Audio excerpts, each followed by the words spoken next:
हरे कृष्ण। तो आज के सत्र में आप सबका स्वागत है। हम आज तीसरे अध्याय को प्रारंभ करेंगे। कल हमने दूसरे अध्याय की चर्चा जो है उसको पूरा किया। आज अध्याय संख्या 3 को प्रारंभ करते हैं। तो पहले 3 अध्यायों में जैसे भक्ति है उत्कर्ष, भक्ति का उत्कर्ष जो है वो बोला गया है। तो इसमें से ये तीसरा अध्याय जो है, तो पहले अध्याय में भी भक्ति का उत्कर्ष बोला है।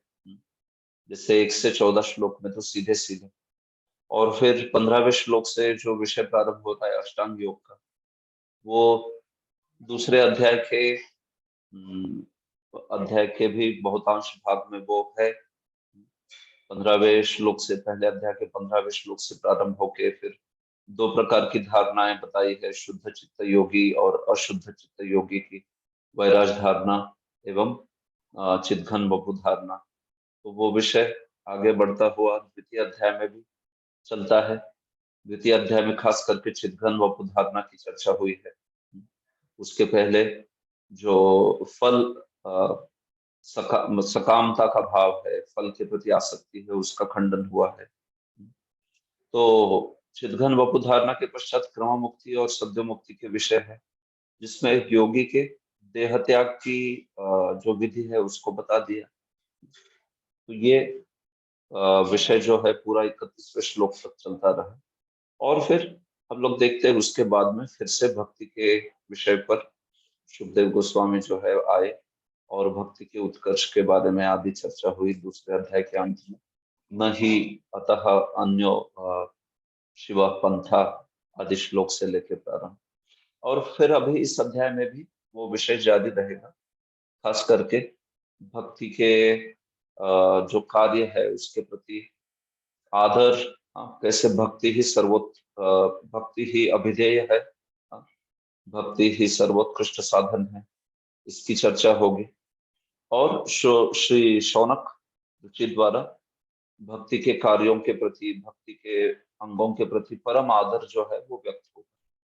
तो ये इस प्रकार से अध्याय 3 जो है, प्रभुपाद जी ने इसको शीर्षक दिया है प्योर डिवोशनल सर्विस, शुद्ध भक्तिमय सेवा, हृदय परिवर्तन, ऐसे करके। तो इस विषय को अभी देखते हैं। बड़ा ही सुंदर अध्याय है, बड़े सुंदर श्लोकों से युक्त है। तो अध्याय संख्या 3, शुद्ध भक्तिमय सेवा, हृदय परिवर्तन। श्री शुक उवाच एवमेतन्निगदितं पृष्टवान् यद्भवान् मम नृणां यन्द्रियमाणानां मनुष्येषु मनीषिणाम्। ठीक है। शुभेंद्र प्रभु, आप पढ़ेंगे अनुवाद? अनम्यूट कीजिए स्वयं को, अनुवाद करिए। हरे कृष्ण प्रभु। हरे कृष्ण। श्री सुखदेव गोस्वामी ने कहा, हे महाराज परीक्षित, आपने मुझसे मरासन बुद्धिमान मनुष्य के कर्तव्य के विषय में जिस प्रकार जिज्ञासा की, उसी प्रकार मैंने आपको उत्तर दिया है। ठीक है प्रभु, धन्यवाद। देखिए श्रीधर स्वामी क्या कहते हैं इस अध्याय के विषय वस्तु के बारे में। श्रीधर स्वामी, तृतीय विष्णु भक्तेस्तु वैशिष्ट्यम शृण्वतो मुनेः भक्ति उद्रेकेन तत्कर्म श्रवणादर ईर्यते। तृतीय तीसरे अध्याय में विष्णु भक्ते है वैशिष्टम शृण्वता मुने है, विष्णु भक्ति के बारे में, उसकी विशेषता, उसका वैशिष्ट्य सुनते हुए मुनि का, कौन से मुनि सुनते हुए? तो ये शौनक मुनि की बात हुई। तो विष्णु भक्ति का ये वैशिष्ट्य जो वो सुन रहे थे श्रील सूत गोस्वामी के द्वारा, जो श्रील सुखदेव द्वारा बोला गया जो संवाद है उसको सुना रहे हैं। तो इस प्रकार से विष्णु भक्ति की विशेषता, वैशिष्ट्य, उसको सुनते हुए मुनि जो है उनका भक्ति उद्रेक हुआ।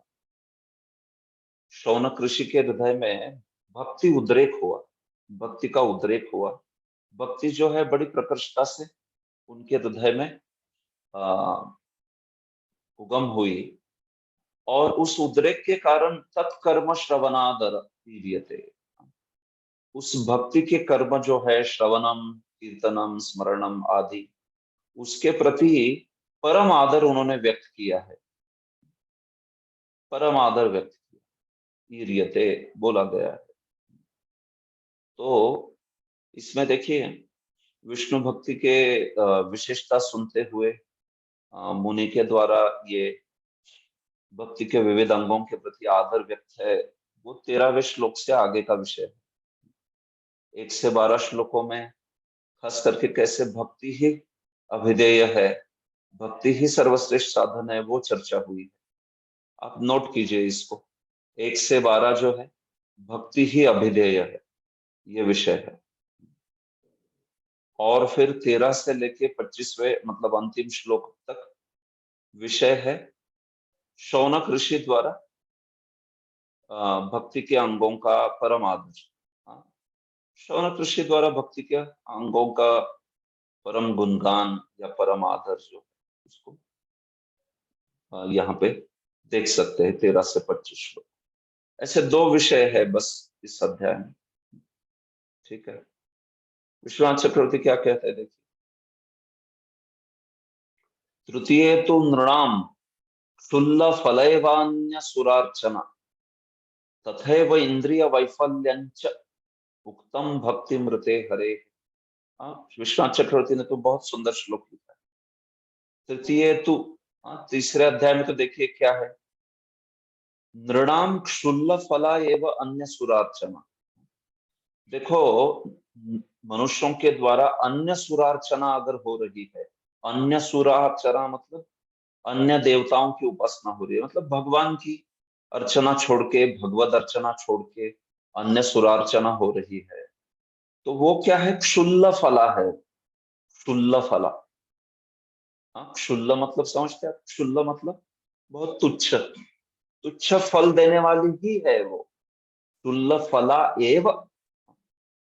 अन्य सुरार्चना, देवतांतर की उपासना जो है ना, वो तो क्षुल्ल यानी क्षुल्लक, तुच्छ फल देने वाली ही है। ये पहले विषय आया है। तो ये विषय आया है 1 से 12 श्लोकों में। अन्य सुरार्चना कैसे तुच्छ फला है या क्षुल्ल फला है। और तथैव इंद्रिय वैफल्यंच उत्तम भक्ति मृते हरे। और फिर 13 से लेके 25 श्लोकों में क्या बोला है कि कैसे हरे है भक्ति मृते, हरि की भक्ति के बिना इंद्रिय वैफल्य। भाई इंद्रिय जो है हमारे, कोई बहुत सुंदर आंखों वाला व्यक्ति है, कोई बहुत सुंदर कान है, सुंदर मुखमंडल, बहुत बुद्धिमान है, शक्तिशाली बाहु है, सारा इंद्रिय जो है ना कृष्ण की भक्ति के बिना विफल है। इंद्रिय वैफल्य, वो इंद्रिय निरर्थकता है इंद्रियों की। देखिए इसीलिए ये जो दूसरा सेक्शन है इस अध्याय का 13 से 25 में, भक्ति के, हरि भक्ति के सिवा मतलब हरि भक्ति के बिना अगर कोई हरि भक्ति रहित है तो बस इंद्रिय वैफल्य है। वो भले ही इंद्रियवान या इंद्रियवती स्त्री हो या इंद्रियवान पुरुष हो, लेकिन वो तो क्या है, बेकार है, इंद्रिय वैफल्य है, वो विफल है, उसकी इंद्रियां कुछ काम की नहीं। ऐसी बात कही गई इस प्रकार से। तो ये ऐसा शुद्ध भक्ति को गुणगान करने वाला अध्याय। इसमें पहला श्लोक, एवं एतन निगतितम पृष्ठवान यद भवान मम। देखो सुखदेव गोस्वामी ने कहा, श्री शुक उवाच, तो शुक क्या कह रहे, सुखदेव गोस्वामी कह रहे हैं कि देखो इस प्रकार से, एवं जो निगतितम मेरे द्वारा बोला गया है, क्या बोला गया मेरे द्वारा, पृष्ठवान यद भवान मम, जो तुम्हारे द्वारा मुझे पूछा गया वो मैंने बोल दिया। किसने, परीक्षित ने जो पूछा था सुखदेव जी को, वो सुखदेव कहते हैं मैंने निगदितम, मैंने बोल दिया है उसको। अच्छा क्या पूछा था उन्होंने, नृणाम यन म्रियमाना नाम मनुष्येषु मनीषिणाम।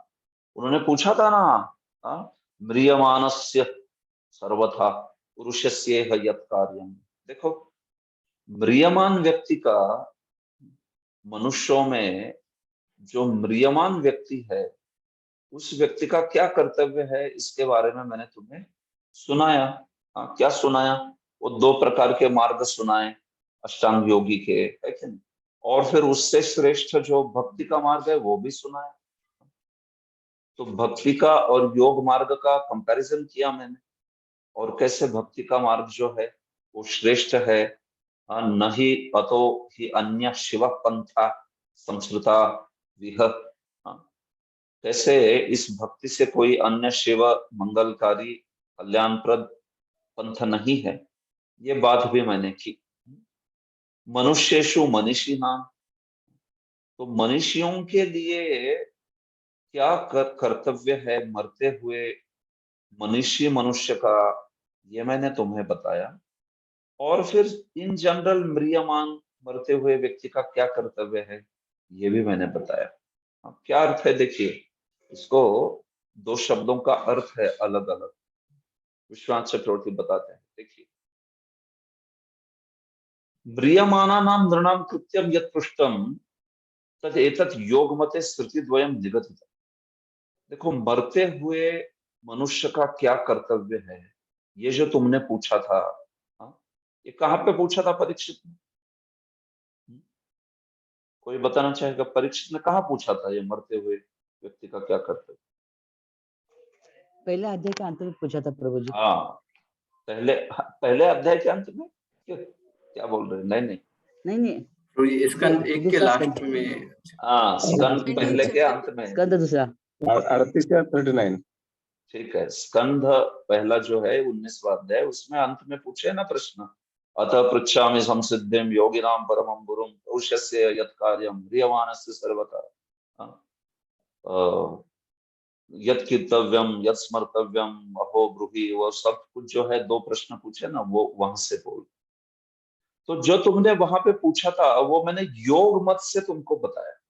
योग मते श्रुति द्वयम निगदितम, योग मत के अनुसार 2 जो मार्ग है, क्रम मुक्ति सद्य मुक्ति, वो मैंने बोल दिया। लेकिन देखो, 2 शब्द है इधर, म्रियमाना नाम और मनीषी नाम। तो मरते हुए व्यक्ति के लिए मैंने योग मत के अनुसार 2 मार्ग तो बोल दिए, लेकिन उसमें उन मनुष्यों में जो मनीषी है, मनीषी जो है, उनके लिए मैंने मार्ग दूसरा बोला, जो बुद्धिमान है। मनीषी मतलब क्या? जो बहुत बुद्धिमान।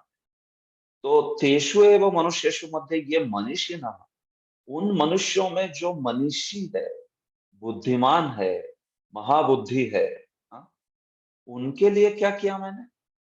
जैसे तेषाम भवद विधानाम एवं, जैसे आपके जैसे जो बुद्धिमान व्यक्ति है और म्रियमान है, मृत्यु की कगार पर है, मनीषी म्रियमान। एक बोला है जनरल मरते हुए व्यक्ति, और दूसरा जो मरते हुए व्यक्ति में बहुत बुद्धिमान है। तो ऐसे आपके जैसे व्यक्ति के लिए मैंने दूसरा मार्ग बोला, एतत् श्रवण कीर्तन स्मरण कथामृतादि निगदिता। देखो, उनका तो मार्ग वो योग मत वाले श्रुति द्वय नहीं है, उनका मार्ग क्या है? श्रवणम कीर्तनम विष्णु स्मरणम। तो ये जो श्लोक है ना, पहला श्लोक आप देख रहे हैं, उसमें जनरल मरते हुए व्यक्ति के लिए उन्होंने योग मत के अनुसार बोल दिया हो, लेकिन ये मनीषी नाम, ये बुद्धिमान भक्तों के लिए है, बुद्धिमान मनुष्यों के लिए। तो बुद्धिमान मनुष्यों के लिए तो भाई श्रवण कीर्तनम ये मार्ग। मतलब कहने का तात्पर्य यह है कि योग मत बता रहे वो, या जो भी कुछ बता रहे, लेकिन वास्तविक बुद्धिमत्ता तो श्रवण कीर्तन स्मरण वाला मार्ग भक्ति योग ही है। और वो मैंने तुम्हें थोड़े मात्रा में उसकी चर्चा की है, बराबर है। कहाँ पे की है? पहले अध्याय में की है, 1 से 14 श्लोक में की है, फिर दूसरे अध्याय में 32 से लेके अंतिम श्लोक तक की है, और अभी यहाँ पे भी करेंगे, ये बात है। तो इस प्रकार से सुखदेव गोस्वामी ने बताया। प्रभुपाद जी, हजारों हजारों मनुष्यों में से कोई एक अपनी आत्मा के विषय में जिज्ञासा करता है और वेदांत सूत्र, भगवद गीता तथा श्रीमद् भागवत जैसे शास्त्रों को पढ़ता है, किंतु ऐसे शास्त्रों के पढ़ने तथा सुनने के बावजूद भी जब तक वह स्वरूप सिद्ध आध्यात्मिक गुरु के संपर्क में नहीं आता, तब तक वह आत्मा की वास्तविक प्रकृति को नहीं समझ सकता। और ऐसे हजारों लाखों व्यक्तियों में कोई एक ऐसा निकलेगा जो वास्तव में भगवान श्री कृष्ण को जान सके। देखो प्रभुपाद जी ये मनुष्येषु मनीषी नाम की टीका कर, जैसे गीता में भी है ना, मनुष्यानाम सहस्रेषु कश्चिद यतति सिद्धये यततामपि सिद्धानां कश्चिन माम वेत्ति तत्वतः। तो वैसे मनुष्येषु मनीषी नाम, उसकी टीका करते हुए प्रभुपाद जी लिख रहे हैं कि देखो हजारों मनुष्यों में कोई एक ऐसा विरला ही व्यक्ति होता है जो अध्यात्म में रुचि रखता हो, और उसमें भी जो भगवान को वास्तविक श्री कृष्ण को जान सके, वो तो बहुत ही विरला है। ये बात है। तो इसलिए प्रभुपाद जी यहाँ पे समझा रहे कि जो मनीषी है, बुद्धिमान लोग है, वो भक्ति योग के अनुशीलन, भक्ति योग का जो है वो करते हैं। देखिए यहाँ पर मनुष्य नाम अर्थात बुद्धिमान का विशेष प्रयोग हुआ है। महाराज परीक्षित जैसे मनुष्य नाम को भगवान श्री कृष्ण के चरण कमल ग्रहण करने चाहिए तथा श्री भगवान के पवित्र नाम तथा उनकी लीलाओं के श्रवण कीर्तन आदि में अपने आप को लगाना चाहिए, क्योंकि ये सब हरि कथामृत। यह कृत्य मरणासन्न व्यक्ति के लिए विशेष रूप से संस्कृत है। तो देखो ये कहाँ से आया ये मुद्दा, विश्वनाथ चक्रवर्ती की टीका से आया कि मनुष्य नाम जो है यहाँ पर बुद्धिमान लोगों के लिए, तो उनके लिए भक्ति योग की बात हुई है। और योग मत के अनुसार जनरल उस श्रुति द्वय मार्ग द्वय भी बोले गए थे ऐसे। ठीक है, तो अभी देखते हैं आगे। ब्रह्मवर्चस कामस्तु यजेत ब्रह्मण पतिम इंद्रमिंद्रिय कामस्तु प्रजा काम प्रजापतिम देवीं मायांतु श्री कामस्तेजस कामो विभावसुम वसुकामो वसुन रुद्रान वीर्य कामोऽथ वीर्यवान अन्नाद्य कामस्त्वदितिं स्वर्ग कामोदिते सुतान विश्वान देवान राज्य काम साध्यान संसादको विशाम आयुष कामोश्विनो देवो पुष्टि काम इलाम यजेत प्रतिष्ठा काम पुरुषो रोदसी लोकमातरौ रूपाभिकामो गंधर्वान् स्त्री कामोप्सर उर्वशीन् आधिपत्य काम सर्वेषां यजेत परमेष्ठिनम् यज्ञं यजेत यशस् काम कोश काम प्रचेतसम् विद्या कामस्तु गिरिशं दाम्पत्यार्थम उमां सतीं। जय श्री राधा माता जी। अनुवाद करिए। हरे कृष्ण प्रभु जी, धन्यवाद प्रभु। धन्यवाद प्रणाम। जो व्यक्ति निर्विशेष ब्रह्म तेज में एक सेकंड ना प्रभु जी। जो व्यक्ति निर्विशेष ब्रह्म ज्योति तेज में लीन होने की कामना करता है, उसे वेदों के स्वामी ब्रह्मा या विद्वान पुरोहित बृहस्पति की पूजा करनी चाहिए। जो प्रबल काम शक्ति का इच्छुक हो, उसे स्वर्ग के राजा इंद्र की, और जो अच्छी संतान का इच्छुक हो, उसे प्रजापतियों की पूजा करनी चाहिए। और जो अपने भाग्य का आकांक्षी हो, उसे भौतिक जगत की अधीक्षिका दुर्गा देवी की पूजा करनी चाहिए। जो अत्यंत शक्तिशाली बनना चाहे, उसे अग्नि की, और जो केवल धन की इच्छा करता हो, उसे वसु की पूजा करनी चाहिए। यदि कोई महान वीर बनना चाहता है, तो उसे शिव के रुद्रावतारों की पूजा करनी चाहिए। जो प्रचुर अन्न की राशि चाहता हो, उसे अदिति की पूजा करनी चाहिए। जो स्वर्ग लोक की कामना करे, उसे अदिति के पुत्रों की पूजा करनी चाहिए।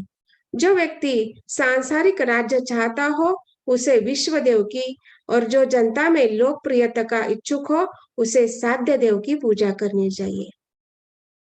जो दीर्घायुष्य की कामना करता हो, उसे अश्विनी कुमारों की, और जो पुष्ट शरीर चाहे, उसे पृथ्वी की पूजा करनी चाहिए। जो अपनी नौकरी पद के स्थायित्व की कामना करता हो, उसे क्षितिज तथा पृथ्वी दोनों की सम्मिलित पूजा करनी चाहिए। जो सुंदर बनना चाहता हो, उसे गंधर्व लोक के सुंदर निवासियों की, और जो अच्छी पत्नी चाहता हो, उसे अप्सराओं तथा स्वर्ग की उर्वशी अप्सराओं की पूजा करनी चाहिए। जो दूसरों पर शासन करना चाहता हो, उसे ब्रह्मांड के प्रमुख ब्रह्मा की पूजा करनी चाहिए। जो स्थायी कीर्ति का इच्छुक हो, उसे श्री भगवान की, तथा जो अच्छी बैंक की बचत चाहता हो, उसे वरुण देव की पूजा करनी चाहिए। यदि कोई अत्यंत विद्वान बनना चाहता हो, तो उसे शिव की, और यदि कोई अच्छा वैवाहिक संबंध चाहता है, तो उसे शिव की सती पत्नी देवी उमा की पूजा करनी चाहिए। थैंक यू प्रभु जी। धन्यवाद। तो देखिए ये क्या पढ़ रहे हैं हम लोग। हाँ, ये तो ऐसा लग रहा है जैसे कर्मकांड का ग्रंथ है कोई। हाँ, भागवत बोल रहा है ये कि कोई कर्मकांड के शास्त्र बोल रहे हैं।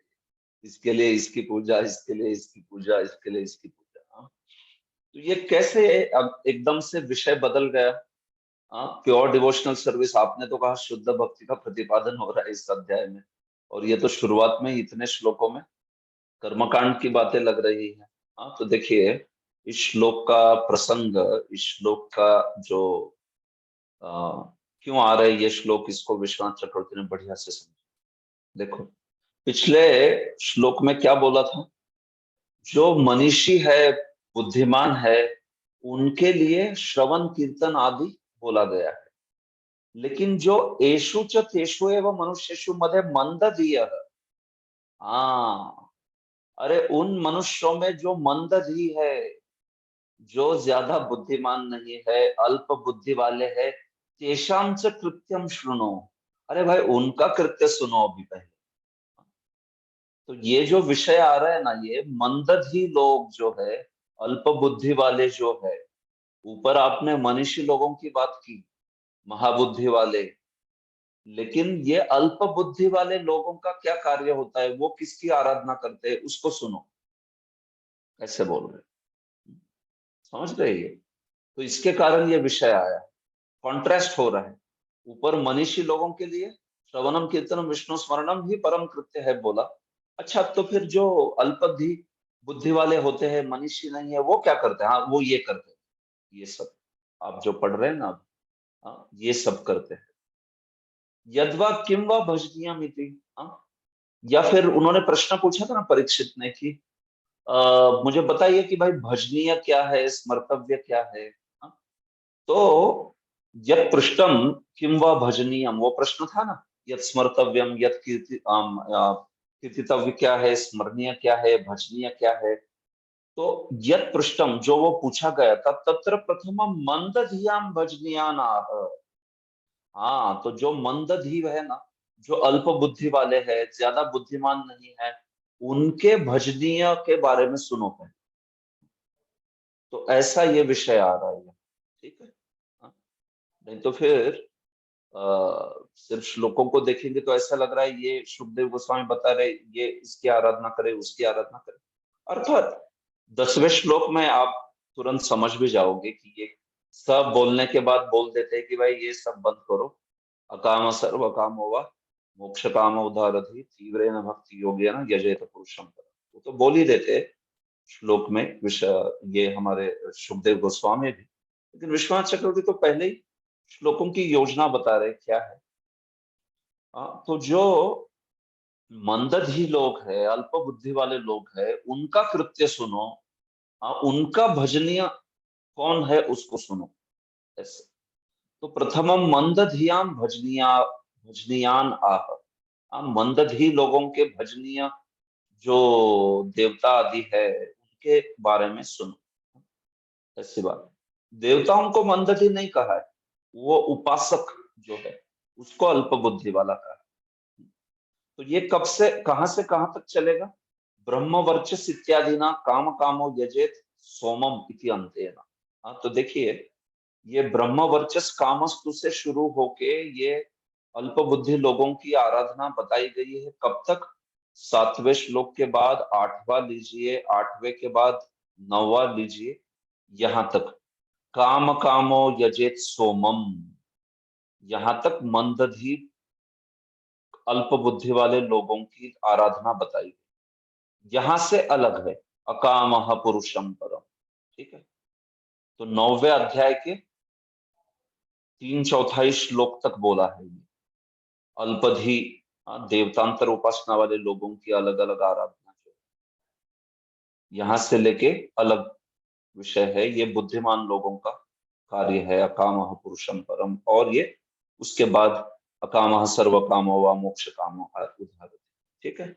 तो ये 7 श्लोक, मतलब 2 से लेके 7, 6 श्लोक, और प्लस ये 8वां और 9वां 3/4, ये सब कुछ जो है ऐसे ही देवतांतर उपासना करने वाले लोगों का ही यहाँ पर वर्णन हो रहा है।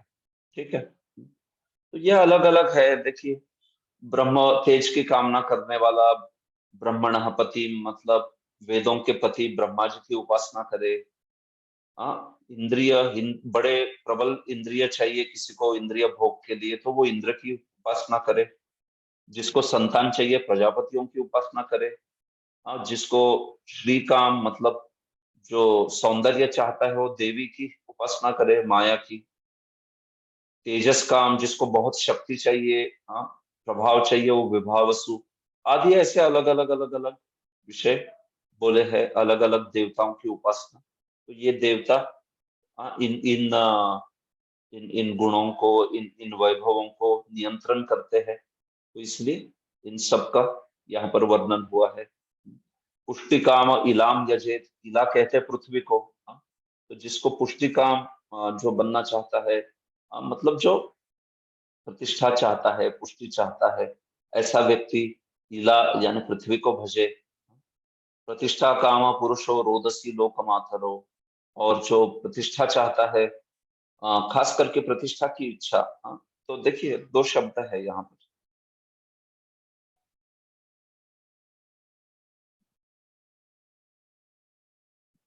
जस्ट एक मिनट।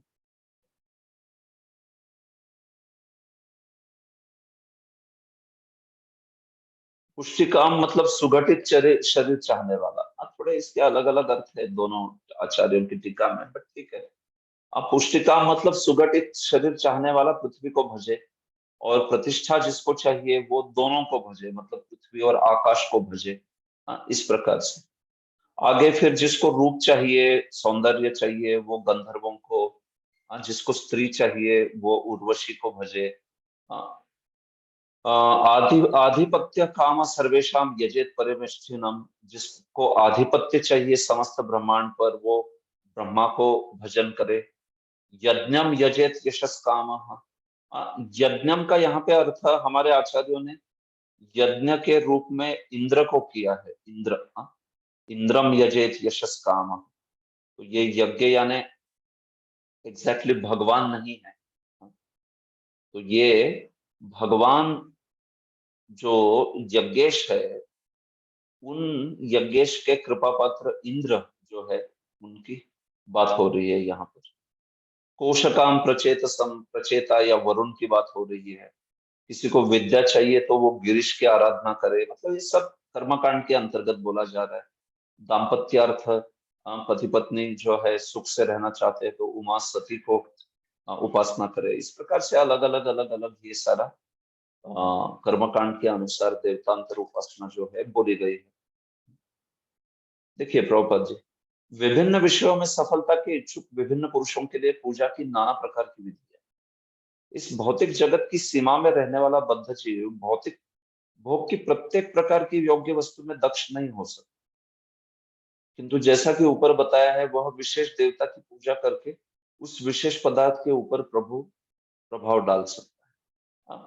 देखिए, पूरा बद्ध जीव हर चीज में तो दक्ष नहीं हो सकता, इसलिए उसको ऐसे अलग अलग देवताओं की आराधना करने के लिए कहा है कि आपको ये चाहिए तो इनकी आराधना कीजिए।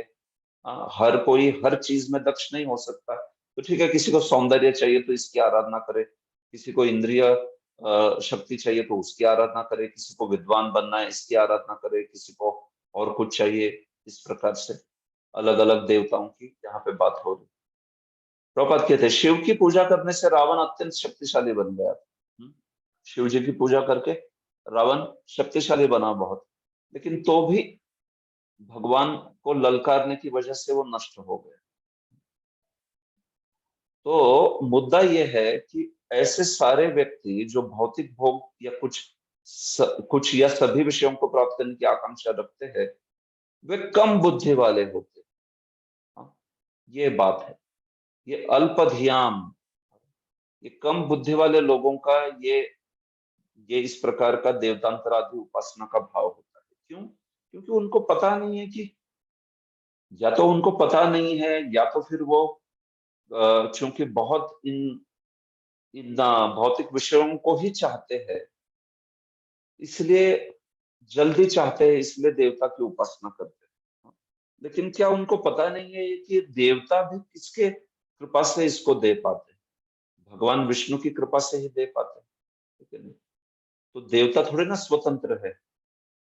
हाँ, देवता भी एक्चुअली देवताओं को देने वाले भी भगवान है। तो मतलब देखा जाए तो आप जाके जिसको मांग रहे वो भी भिखारी ही है। हाँ, देवता जिससे वो मांग रहा है वो भी भिखारी है। तो अगर किसी को मांगना है और वो देख रहा है कि देखो जिसको मिल रहा है वो भी भिखारी है, उसको दूसरे से मिल रहा है, हाँ, तो फिर उसके पास क्यों जा रहा है ना वो? उस बड़े भिखारी को जो दे रहा है उसके डायरेक्ट उस स्वामी के पास चले जाओ, वो आपको भी दे देगा।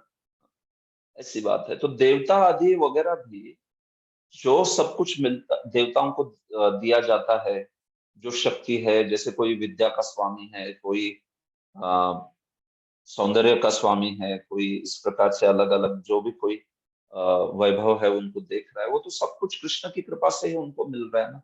हाँ, तामेव विदधाम्य हम, कृष्ण कहते हैं गीता में भी। हाँ, तो इसलिए ये मंदधि कहे गए हैं लोग, क्योंकि ये लोग जानते नहीं है कि भाई भगवान ही उनको सबको दे रहे हैं, ये बात है। और फिर दूसरा मुद्दा प्रभुपाद जी ये भी कहते हैं कि ऐसे देवताओं को प्रसन्न करके जन्म मृत्यु जरा व्याधि तो समाधान उसका तो मिलता नहीं है, इसलिए भी वो अल्प बुद्धि है कि नहीं? हाँ, आप देवताओं के पास कोई जाता भी है तो क्या वो जन्म मृत्यु के परे लेके जा सकता है? कोई नहीं लेके जा सकता, कोई भी नहीं लेके जा सकता। हरिम विना मृत्युम न तरति, हरि के सिवा मृत्यु के परे कोई नहीं लेके जा सकता, ये बात है। तो इसलिए ये अल्प बुद्धि कहे गए हैं, क्योंकि वो समझते नहीं कि भाई जो भी कुछ मिल रहा है देवताओं से वो अंतवंतु फलम देशा, भाई वो तो अंतवत है, उसका फल जो है वो नश्वर है, वो ज्यादा टिकने वाला नहीं है। तो कुछ ऐसा प्राप्त करे जो शाश्वत हो ना। नश्वर भोगों को प्राप्त करके बहुत बुद्धिमान समझ रहे वो खुद को, इसलिए उनको अल्प बुद्धि कहा गया इस प्रकार से। तो ये समस्याएं कभी देवता के अनुग्रह से हल नहीं होती है, इसलिए उनको अल्पधी इस प्रकार से कहा गया। प्रभुपाद जी कहते हैं अंत में कि प्रयत्नशील पुरुषों द्वारा भौतिक भोग के लिए की जाने वाली आकांक्षाओं की भत्सना की गई। ऐसी आकांक्षाएं पतित मानव समाज के लिए नशे के समान। बुद्धिमान मनुष्यों को चाहिए कि वे इन आकांक्षाओं से बचे और इसके बदले भगवत धाम वापस जाकर स्थायी जीवन को ढूंढने का प्रयत्न करें। तो एक तो मुद्दा यह है कि जो देवता दे रहे हैं वो भगवान की कृपा से ही दे पा रहे हैं।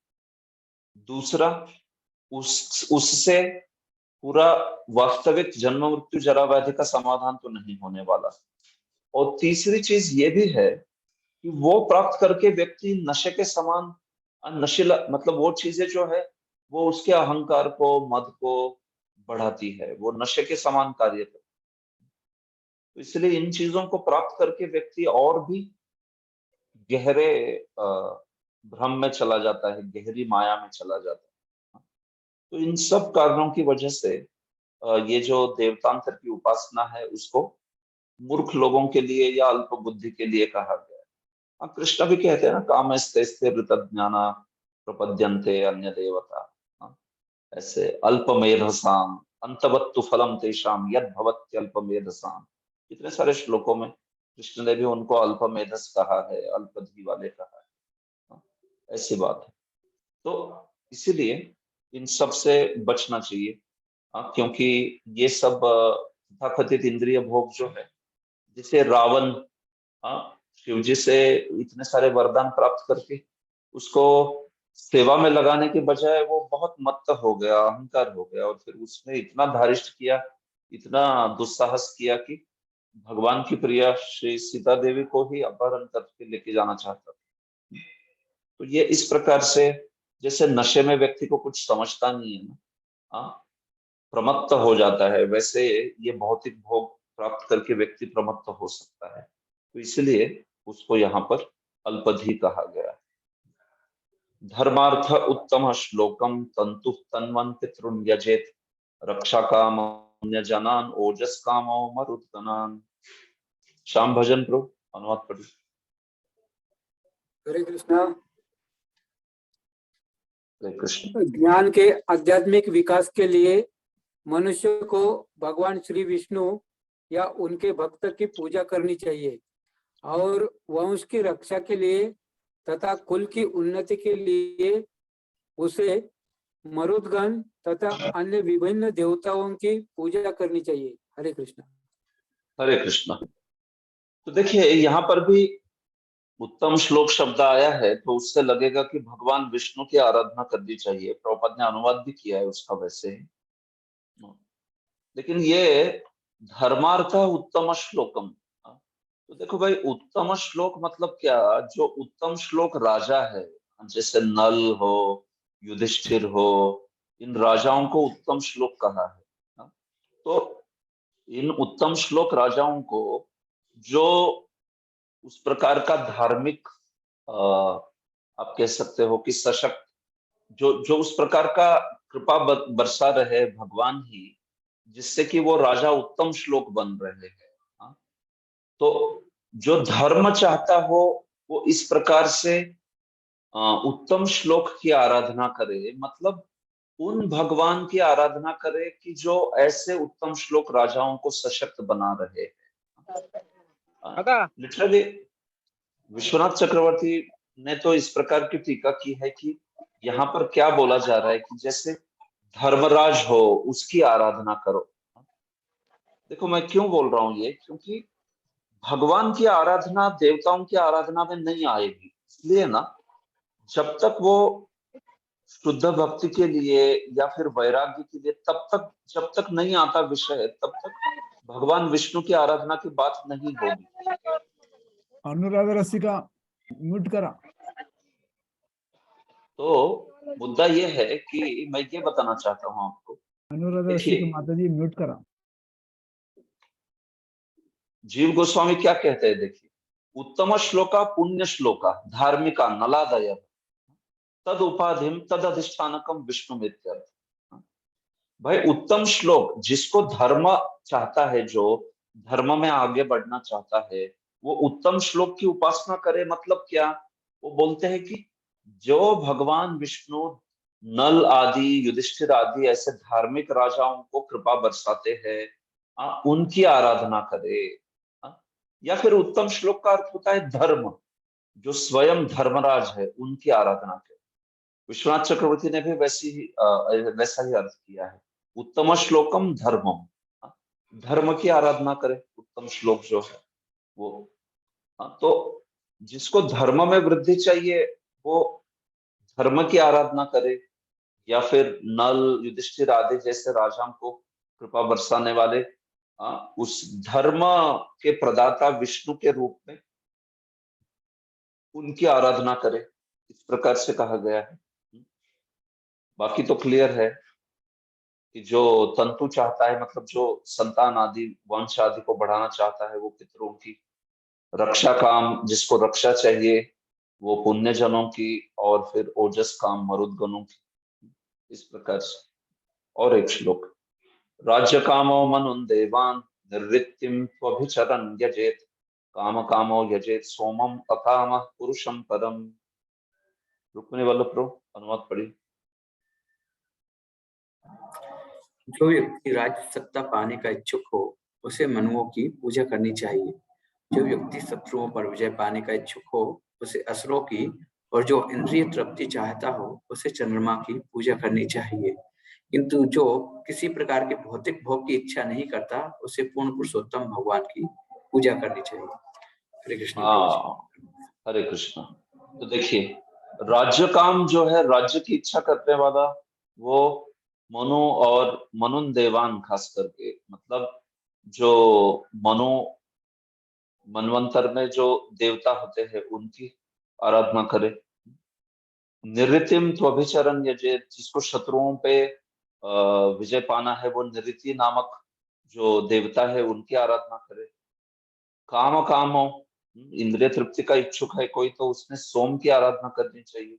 और फिर यहां से विषय बदल रहा, अकामः पुरुषम पदम, और जो अकाम व्यक्ति है, देखो ये सब कुछ तो काम थे ना, ये काम, वो काम, राज्य काम, वंश काम, काम काम, लेकिन अकामः पुरुषम परम, अकाम व्यक्ति जो है वो परम पुरुष की आराधना करे, ऐसे बोला। तो इसकी टीका, थोड़ी रोचक टीका की है जो श्रीधर स्वामी है उन्होंने, और उसको जीव गोस्वामी ने भी उद्धृत किया है।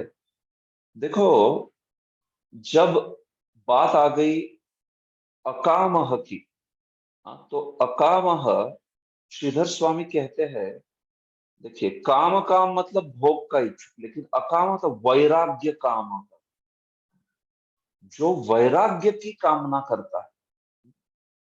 लिटरली अकाम मतलब ऐसा अर्थ होता था कि जिसकी कोई कामना नहीं, लेकिन वैराग्य काम अर्थ कर दिया उसने। तो ये भी एक कामना है, वैराग्य की कामना। तो वो पुरुषम परम, वो परम पुरुष की आराधना करे। तो कैसा परम पुरुष? प्रकृति व्यतिरेक उपाधि ईश्वरम। देखो, जो प्रकृति को अगर आप व्यतिरेक कर देते हो, मतलब जो प्रकृति के एकदम विरुद्ध है, प्रकृति के विरुद्ध होता है पुरुष, अंतर्यामी। प्रकृति एक और पुरुष एक, ऐसे दोनों बोले जाते हैं साथ साथ। तो प्रकृति का व्यतिरेक होता है पुरुष, तो वो पुरुष मतलब अंतर्यामी। तो लिटरली बात क्या बोली जा रही है, देखिए, वैराग्य की इच्छा करने वाले ने परमात्मा की आराधना करनी चाहिए। लेकिन आगे जब श्लोक आएगा वहां पे पुरुषम परम लिखा जाएगा, वहां पे परमात्मा नहीं, पूर्ण पुरुषोत्तम भगवान श्री कृष्ण की आराधना के विषय को। तो ये दोनों विषय अलग है। देखिए, अकामः पुरुषम परम, अकाम व्यक्ति परम पुरुष की आराधना करे। तो इसको जब श्रीधर स्वामी ने टीका की है तो क्या कहा है कि भाई उपाधि ईश्वर है ये, जिसकी उपाधि प्रकृति है, ऐसा ईश्वर, मतलब जो केवल प्रकृति में ही अपनी लीला करता है, प्रकृति के संबंध में ही उसको बोला जाता है, ऐसा ईश्वर। तो उस ईश्वर को वैराग्य की इच्छा करने वाला भजन करे। लेकिन जब नीचे यजेत पुरुषम परम आता है ना, तो वो अलग अर्थ करते हैं उसका। वहां पे क्या करते हैं? पुरुषम पूर्णम निरुपाधि। हाँ, ये बात है। देखो, यहाँ पे सोपाधि ईश्वर की बात हो रही है, अगले श्लोक में निरुपाधि ईश्वर की बात हो रही है। तो ये दो अलग परम पुरुष अर्थ है यहाँ पर। पुरुषम परम इस शब्द के अलग अर्थ है दोनों यहाँ पर। अकामः पुरुषम परम से अर्थ होता है परमात्मा अंतर्यामी के रूप में जो विद्यमान है, जो उपाधि धारण किए है। उपाधि मतलब आप जीव की तरह मत सोचिए, जीव के ऊपर शरीर की उपाधि होती है, वैसा नहीं। लेकिन जो परमात्मा है, उनकी लीला का तो क्षेत्र एक फिक्स है ना। उनकी लीला का क्षेत्र क्या है? प्रकृति। हम भौतिक जगत में ही लीला करते हैं। परमात्मा जो है उनको परमात्मा कहा जाता है। जो जड़ प्रकृति या भौतिक प्रकृति के साथ लीला करते हैं उन्हीं को परमात्मा कहा जाता है। बाकी जब आप आध्यात्मिक प्रकृति के साथ लीला करने वाले भगवान की बात करते हो तो उनको भगवान कहा जाता है। ये सिद्धांत आप जानते हो, मैंने बताया है इसके पहले भी कई बार। तो यहाँ पे जो प्रकृति व्यतिरेक उपाधि है या जो सोपाधिक पुरुष है वो परमात्मा है। परमात्मा की आराधना करे जो चाहता है कि वैराग्य की इच्छा करे, क्योंकि वो भी एक काम है। वैराग्य की इच्छा भले ही, हाँ ठीक है, वो अच्छी बात है वैराग्य की इच्छा, लेकिन तो भी उसमें एक इच्छा है। निष्काम जो व्यक्ति है ना, वो उसके भी परे है, वैराग्य काम के भी परे है। तो देखिए, सर्व कामना क्षय काम, ऐसी जीव गोस्वामी ने व्याख्या की है इस अकाम शब्द। सर्व कामना क्षय काम, संपूर्ण कामना का क्षय जो चाहता है, वैराग्य चाहता है, ऐसा व्यक्ति ये सोपाधिक ईश्वर की आराधना करे। मतलब इस अंतर्यामी की आराधना करे, ये बात है। लेकिन जो निष्काम है, जो भक्त है, वो तो पूर्ण पुरुषोत्तम भगवान श्री कृष्ण की आराधना करे या भगवान की आराधना करे। दूसरे भी भगवान के रूप हो सकते हैं, लेकिन मुद्दा यह है कि वो निरुपाधिक ईश्वर, जो केवल भौतिक जगत में लीला करने वाले ईश्वर नहीं, जो आध्यात्मिक जगत में भी लीला करते हैं, ऐसे लीला पुरुषोत्तम भगवान जो है, उनकी आराधना वो निष्काम भाव वाला व्यक्ति करे। तो दोनों में थोड़ा अंतर है। मैं ये समझाना चाहता था आपको कि भले ही यहाँ पे शब्द आया हो अकामः पुरुषम परम, लेकिन वो अलग अर्थ है उसका नीचे वाले श्लोक से, जिसका अर्थ अलग है, इसका अर्थ अलग है। ये बात है, ठीक है। देखिए प्रभुपाद जी, श्री भगवान ने घोषित किया है कि भौतिकतावादी भौतिक भोग चाहते हैं और उनके लिए विभिन्न देवताओं से कृपा याचना करते हैं। जैसा कि ऊपर कहा है, वे अपनी इंद्रियों के नियंत्रक होने की स्थिति में नहीं होते और इस प्रकार विमूढ़ सिद्ध होते। अतएव मनुष्य को कभी किसी तरह भौतिक भोग की इच्छा नहीं करनी चाहिए। ये तो पहला मुद्दा प्रभुपाद जी वो पिछले तात्पर्य से कंटिन्यू कर रहे हैं कि कैसे ये अल्प बुद्धि है और इस भौतिक भोगों की इच्छा नहीं करनी चाहिए। आगे वे कहते हैं कि ऐसे विमूढ़ व्यक्तियों के नेता उनसे बढ़कर विमूढ़ होते हैं, क्योंकि वे खुलकर और मूर्खता पूर्वक यह प्रचार करते हैं कि मनुष्य किसी भी देवता की पूजा करके एक सा फल प्राप्त कर सकते। तो सबसे पहले तो किसी भी देवता की पूजा करके मनुष्य एक सा फल प्राप्त नहीं कर सकता। यहाँ पे आप देख रहे हो अलग अलग देवताओं की उपासना से अलग अलग फल प्राप्त। तो प्रभुपाद जी बोलते हैं ये, जैसे कोई विभिन्न यात्री टिकट के बल पर एक ही गंतव्य पहुंचने तक का अधिकार थोड़ी ना होता है। आपने बड़ौदा का टिकट लिया है तो आप बड़ौदा ही जाओगे, बंबई थोड़ी ना जाओगे।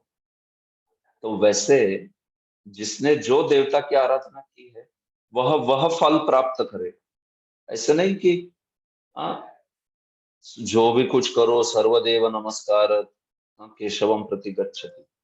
हालांकि वो पुराण का ही श्लोक है, लेकिन उसका अर्थ अलग है। उसका अर्थ यह है कि भाई आप सब देवताओं को नमस्कार करते हो तो भी वो अप्रत्यक्ष रूप से कृष्ण को ही जाता है। वो प्रत्यक्ष रूप से नहीं है, अप्रत्यक्ष रूप से। ये भी अन्य देवता भक्ता यजन्ते माम श्रद्धयान्विता तेपि मामेव कौन्तेय भजन्ति अविधि पूर्वकम। कृष्ण कहते हैं ना, अविधि पूर्वकम भजन करते हो, वो मुझे ही भजते हैं, देवता का भजन करने वाले। लेकिन वो कैसे है? यजन्ति अविधि पूर्वक। वो विधि पूर्वक नहीं है, वो डायरेक्ट नहीं है, इनडायरेक्ट है।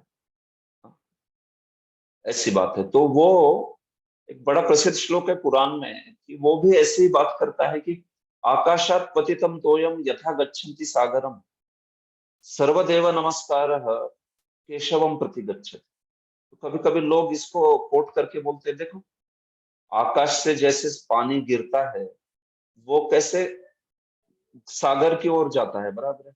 वैसे ही समस्त देवताओं को नमस्कार करते हो तो वो केशव के प्रति ही जाता है। तो वो पुराण का श्लोक है, लेकिन उसका अर्थ क्या है? देखो कि मुद्दा यह है वहां पर कि सारे ही देवता केशव के ही दास है, तो इसलिए आप उनको नमस्कार करोगे तो वो केशव को ही नमस्कार करने जैसा है। लेकिन वो क्या वो प्रत्यक्ष है, क्या वो उचित है, क्या वो विधि पूर्वक है, ये मुद्दा है ना। आप प्रभुपाद जी उदाहरण देते थे, आप इस जगत में भी कमिश्नर हो कोई या फिर सुप्रिंटेंडेंट ऑफ पुलिस हो, एसपी हो, डीवाईएसपी हो, कमिश्नर हो, आईजी हो, तो ऐसे व्यक्ति को जब सम्मान करते हो तो वो प्रधानमंत्री का या सरकार का ही सम्मान है। लेकिन आप कमिश्नर के पास जाके बोलोगे आप ही प्राइम मिनिस्टर हो माय बाप, कैसा होगा? वो बोलेगा अरे क्या पागल हो गए, दिमाग खराब हो गया इसका। या फिर कोई हवलदार के पास जाके बोले आप हरे कृष्णा मोदी जी आप कैसे, तो बोलेगा अरे तू किससे बात कर रहा है, मैं थोड़ी ना मोदी हूँ। नहीं नहीं, आप और सरकार के, आप सरकार के ही प्रतिनिधि हो। तो भाई सरकार का प्रतिनिधि है, नो डाउट, लेकिन ऐसे नहीं कि उसको जो नमस्कार कर रहे हैं वो डायरेक्ट सीधा प्रधानमंत्री को जा रहा है, ऐसे थोड़ी ना होता है। वो तो अप्रत्यक्ष रूप से है। तो वैसे ही सर्वदेव नमस्कार केशवम प्रति गच्छति, वो जो है कि केशव की विशेष स्थिति बताई जा रही है और समस्त देवता कैसे उनके ही दास है ये बताया जा रहा है। तो यहाँ पे प्रभुपाद जी यही बात बताना चाहते हैं कि कैसे अलग अलग टिकट खरीद के आदमी अलग अलग गंतव्य पे जाता है। तो इसलिए ये ऐसा यतो मत ततो पथ, आप जो भी कोई मार्ग लो अंत में तो सब भगवान को ही प्राप्त करेंगे, ये मूर्खता के सिद्धांत है। ऐसा कहीं गीता पे लिखा नहीं है, गीता आदि में। तो ये बात पहले तो प्रभुपाद जी समझा रहे। ओके, तो अभी ये महत्वपूर्ण श्लोक है, इसकी चर्चा करते हैं। अकामः सर्व कामो वा मोक्ष काम उदारधि तीव्रेण भक्ति योगेन यजेत पुरुषं परम। ओके, सुकुमारी ललिता माता जी धन्यवाद पढ़े।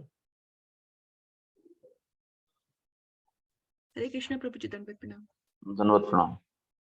जिस व्यक्ति की बुद्धि व्यापक है वह चाहे समस्त भौतिक इच्छाओं से युक्त हो या निष्काम हो अथवा मुक्ति का इच्छुक हो, उसे सभी प्रकार से परम पूर्ण भगवान की पूजा करनी चाहिए।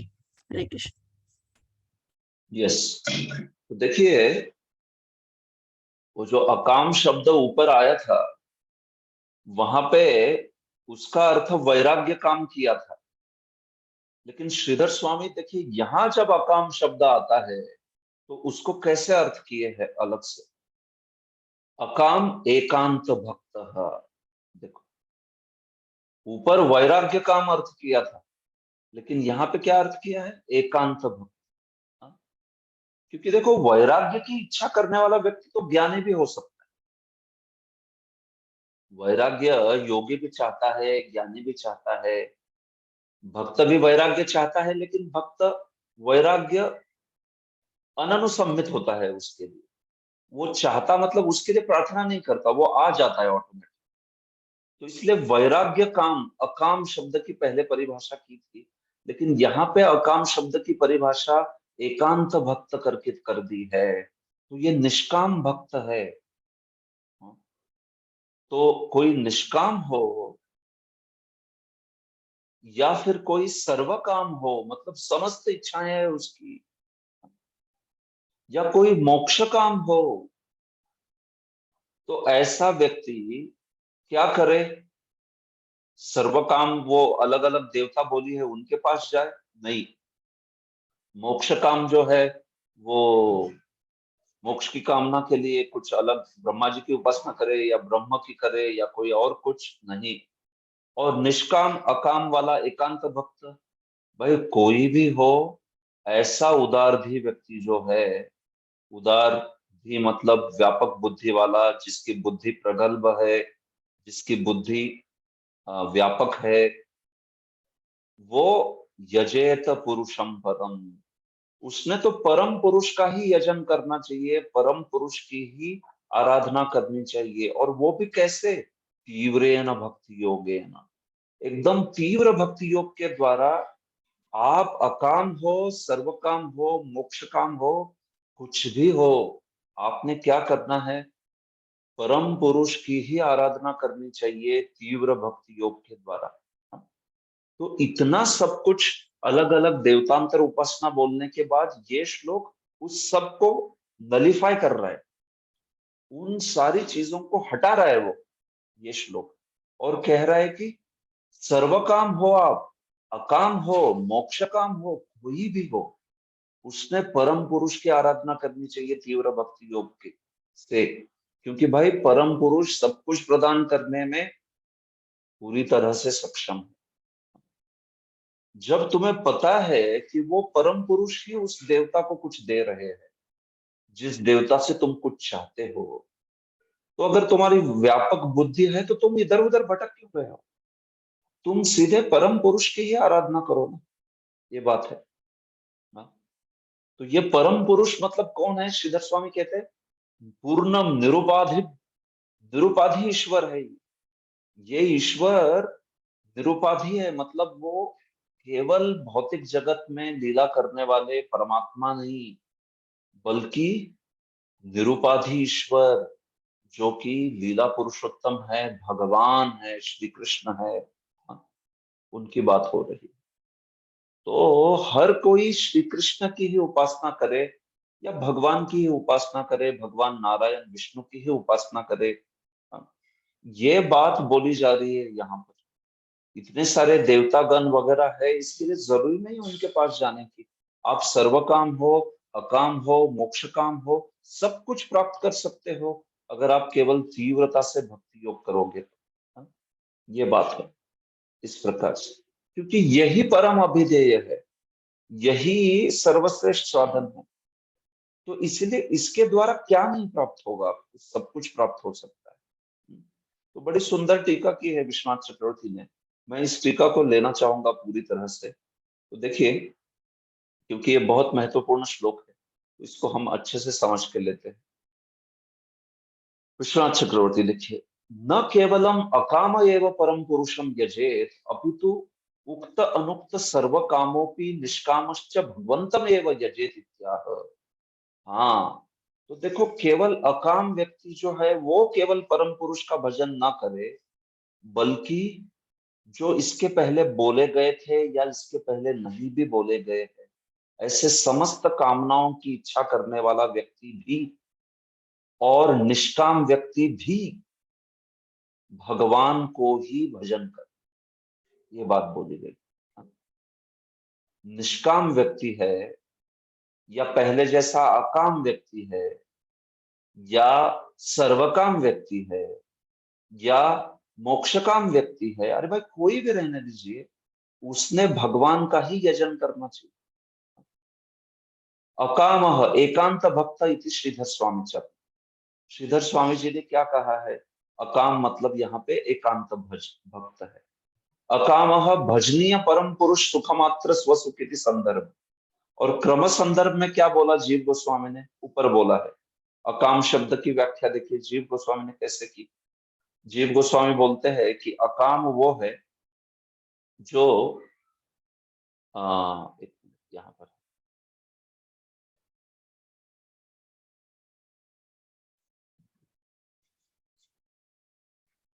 परम परम पुरुष सुखमात्र स्वसुख।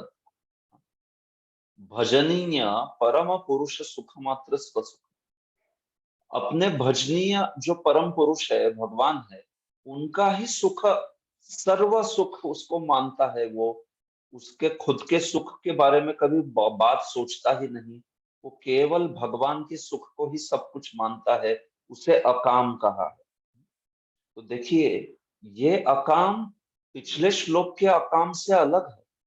वो पिछले श्लोक का अकाम तो वैराग्य काम था, वैराग्य की इच्छा करने वाला, सारी समस्त भौतिक कामना मेरी चली जाए ऐसी इच्छा करने वाला था। लेकिन ये जो अकाम है इस श्लोक में बोला हुआ, उसके जीवन में वो भजनीय, उसके भजनीय जो भगवान है, उनके दुख, उनके सुख के सिवा कोई इच्छा ही नहीं करता। मतलब वो लिटरली ज्ञान की इच्छा नहीं करता, वो वैराग्य की इच्छा नहीं करता, वो कुछ इच्छा नहीं करता। उसकी क्या इच्छा है? केवल इंद्रिय, श्री कृष्ण के इंद्रिय की प्रीति। श्री कृष्ण की इंद्रियां प्रसन्न हो, कृष्णेन्द्रिय प्रीति वांछा धरे प्रेमना, ये अकाम है। इसको निष्काम या अकाम कहा गया है। ये मुद्दा है। तो परम पुरुष का सुख ही मेरा सब कुछ सुख है, ऐसी इच्छा करने वाला ये सर्वश्रेष्ठ है एक्चुअली। ये वैराग्य कामी से भी श्रेष्ठ है, और ये निश्चित सर्वकामी से श्रेष्ठ है ही, सर्वकामी से श्रेष्ठ तो है ही है।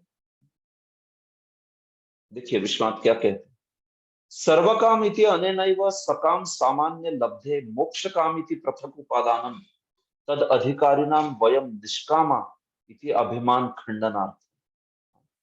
हाँ, तो अकाम शब्द बोल दिया था इस श्लोक में, तो मोक्ष काम शब्द अलग से क्यों बोल दिया?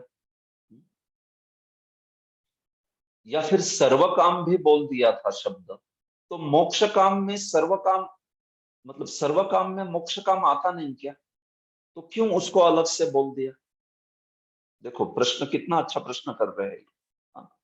क्या प्रश्न कर रहे?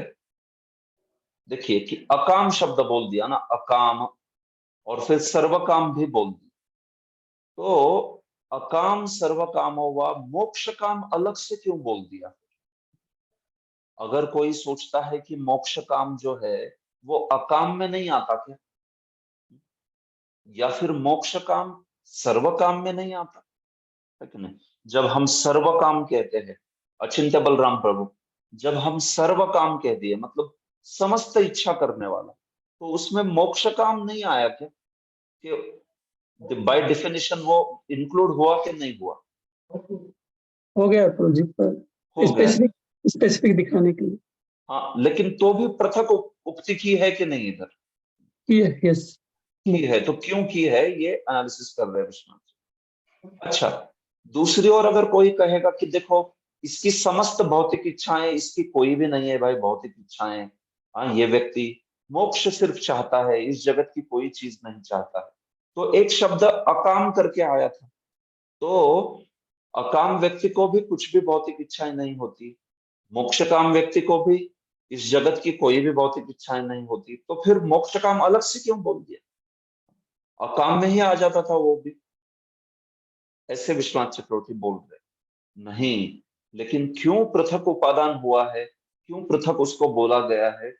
क्योंकि भाई तद अधिकारी नाम, जो मोक्ष कामी है ना, उनके मन में अगर ऐसा विचार है कि भाई हम भी निष्काम ही लोग है, तो ये अभिमान चूर चूर किया जा रहा है। सुखदेव गोस्वामी पृथक उक्ति करके उनको अकाम लोगों से मतलब निष्काम लोगों से अलग कर रहे हैं। समझ रहे हैं ये मुद्दा आपको? अकाम लोगों से अलग कर दिया ना मोक्ष काम शब्द डाल के। मतलब अगर मोक्ष कामियों को लगता है कि देखो हम भी निष्काम वाले हैं, हम भी अकाम है, हमें कोई भौतिक इच्छा नहीं है, अच्छा तो फिर तुम लोगों को अकाम में इंक्लूड कर देना चाहिए था, तुम लोगों को अलग से मोक्ष काम क्यों बोल दिया? हाँ, मतलब तुम लोग निष्काम नहीं हो। वयम निष्कामा इति अभिमान खंडनार्थम, ये जो अभिमान रहता है ना मोक्ष कामियों का कि हम भी निष्काम भाव वाले, तो वो नहीं है। मोक्ष की इच्छा को निष्काम नहीं कहा गया, ये बात है। तो ऐसे उनके अभिमान का खंडन हो रहा है।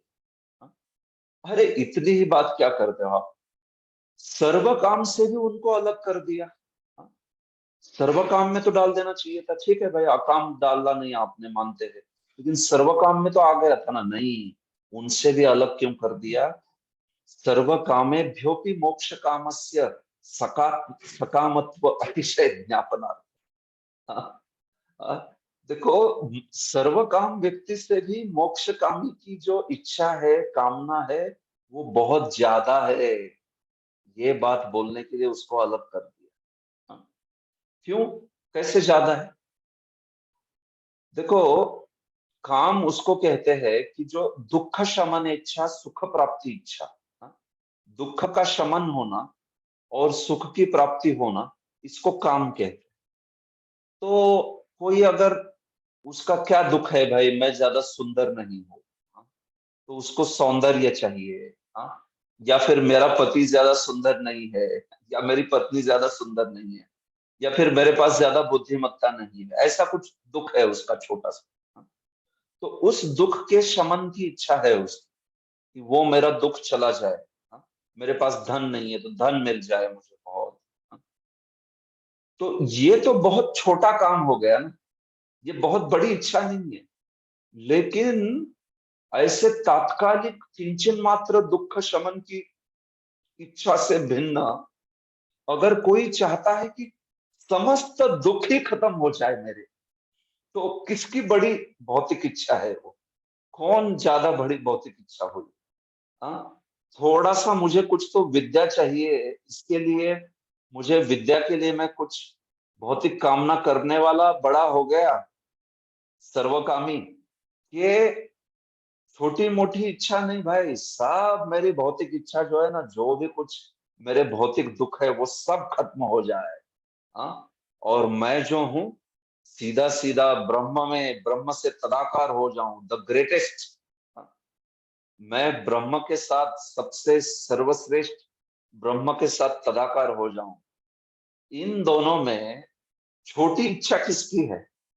क्या लगता है रुक्मिणी वल्लभ प्रभु, आप छोटी इच्छा वाला कौन है? सर्वकामी।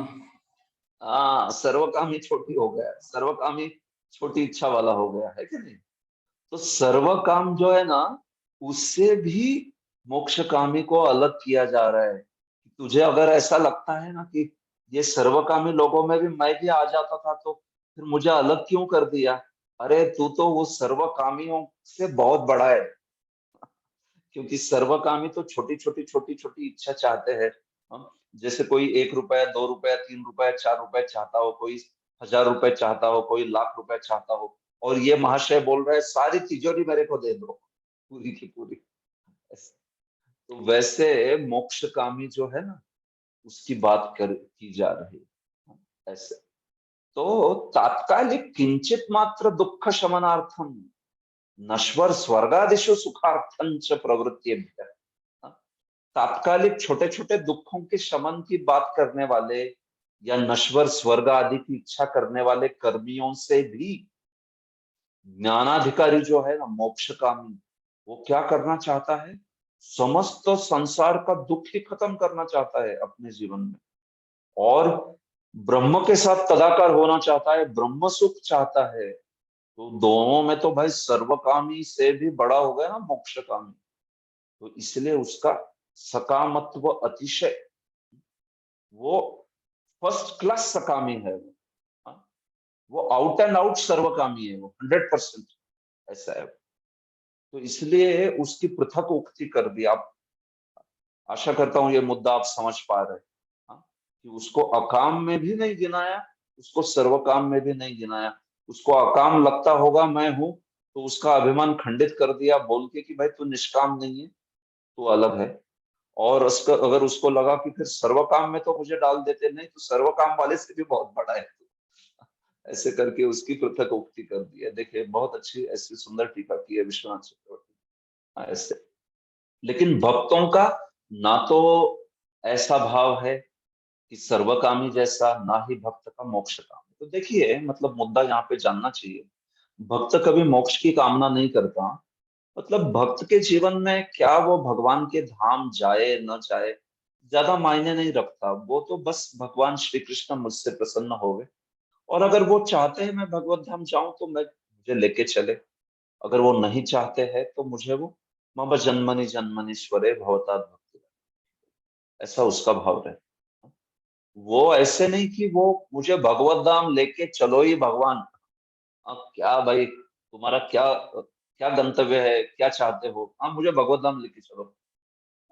भगवत धाम नहीं, मैं सोचता हूँ कि तुम मेरी इधर ही सेवा करो कुछ और। नहीं नहीं नहीं, इधर क्यों? इधर बहुत परेशानी है, आप ऊपर लेके चलो भगवत धाम। नहीं नहीं, ये ऐसा नहीं होता। हाँ, स्वर्गापवर्ग नरकेशु, नारायण के भक्त जो है वो स्वर्गापवर्ग नरकेशु, स्वर्गापवर्ग नरकेशु अपि तुल्याथ दर्शन। नारायण परा सर्वे न कुतश्चन बिभ्यति। जो नारायण पर है, भगवान नारायण के भक्त है, वे कोई भी स्थिति से डरते नहीं है।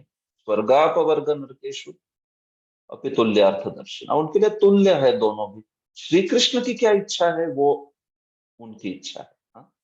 तो इसको कहते हैं अकाम, या इसको कहते हैं निष्काम। भजनीय परमेश्वर जो है, उनका सुख मात्र स्वसुख, उन भजनीय परमेश्वर का जो सुख है वही मेरा सुख है बस, और मेरे दूसरे सुख की कोई कामना ही नहीं, ऐसी बात है। लेकिन ऐसा मोक्ष कामी का नहीं रहता। वो नारायण की आराधना करेगा, अष्टांग योग आदि में विष्णु की भी आराधना करेगा, लेकिन उसको जाना है ब्रह्म। उसको अगर वो बोलेंगे परमात्मा की, ठीक है भाई तू थोड़ा 2-4 जन्म और कर ले इधर ही अष्टांग योग, हाँ थोड़ा सा अच्छा रहेगा, बाकी 2-4 लोगों को सिखाओ। नहीं नहीं नहीं, नहीं। हाँ, उसको तो ब्रह्म प्राप्ति चाहिए। तो मुद्दा यह है कि निष्कामता जो है सर्वकामता और मोक्ष का कामता से ऐसे एकदम अलग हटके दिखाई गई है। ये बात है, ये बात। तो ऐसे निष्कामता भक्तों के तद वचने रेव अवसीयते, भगवान के भक्तों के वचनों में ही ये दिखाई पड़ती है। हाँ, हम लोग देखते हैं भगवान के भक्तों के वचन कैसे रहते हैं। जैसे महाप्रभु ने स्वयं हमें सिखाया न धनम न जनम न सुंदरी कविताम वा जगदीश कामये मम जन्मनि जन्मनीश्वरे भवताद भक्ति। मुझे जो है बस आपके भक्ति जो है वो जन्म जन्मांतर के लिए मिलती रहे। हाँ, ऐसे भी प्रार्थना नहीं कि मुझे आपके धाम लेके चलो, बिल्कुल नहीं, ये बात है। देखिए कैसे भक्तों के वचन, नाथ योनि सहस्रेषु येषु येषु व्रजाम्यहम् तेषु तेषु अच्युता भक्तिरच्युतास्तु सदा त्वयि। हाँ, ये विष्णु पुराण से श्लोक है। नाना योनि सहस्रेषु, हे नाथ मैं अलग अलग योनियों में क्यों ना घूमता फिरूं, लेकिन जहां भी मैं जाऊं मैं इतना ही चाहता हूं भगवान कि आपकी अच्युता भक्ति मेरे हृदय में हमेशा बनी रहे। हे अच्युत, आपकी अच्युता भक्ति मतलब आपकी शुद्ध भक्ति मेरे हृदय में हमेशा विद्यमान रहे, है कि नहीं? तो ऐसी प्रार्थना रहती है भक्तों की। हाँ, आप देखिए कोई भी भक्त हो इस प्रकार से ही प्रार्थना। और एक प्रार्थना दी है, स्वकर्म फल निर्दिष्टाम याम याम योनिम व्रजाम्यहम् तस्याम तस्याम ऋषिकेश त्वयि भक्तिर्दृढ़ास्तु में। अपने अपने मेरे स्वकर्म के अनुसार जो जो योनि में मैं चला जाऊं भगवान, ऐसे नहीं भक्त बोल रहा कि मैं तो प्रभु आपके भगवत धाम में आ ही रहा हूँ, ठीक है ना भगवान, मैं आ ही रहा हूँ आपके भगवत। हाँ? बड़े महान भक्त किस प्रकार से प्रार्थना कर रहे हैं, देखिए कि मैं जो भी योनि में चला जाऊं करके भगवान आपकी ही भक्ति मेरे हृदय में दृढ़ रहे। हाँ? और हम लोग सोचते हैं कि सोते रोते बिलखते सोते हुए 16 माला करके हम लोग जा रहे भाई भगवत धाम पक्का, हमको लगता है ऐसे सोचते हैं बंदा। हाँ पक्का 16 माला 4 नियम हम लोग करेंगे, पक्का जा ही रहे, इसमें कोई डाउट नहीं। ऐसे तो मुद्दा क्या है, कहने की बात यह है कि अगर उसको 16 माला 4 नियम कोई बड़े अच्छे से कर रहा है, 16 माला एकदम प्रेम से उसका जप कर रहा है, तो क्यों नहीं जाएगा, निश्चित जाएगा वो। लेकिन केवल वो एक फॉर्मेलिटी नहीं है, हाँ उसमें वैसे गुणवत्ता चाहिए, उसमें क्वालिटी चाहिए, वो ये बात है। ऐसे तो महान भक्त भी ऐसी प्रार्थना करते कि जो भी योनि में मैं चला जाऊं भगवान, जो भी मैं इतना चाहता हूं कि बस आपकी दृढ़ भक्ति मेरे हृदय में रहे।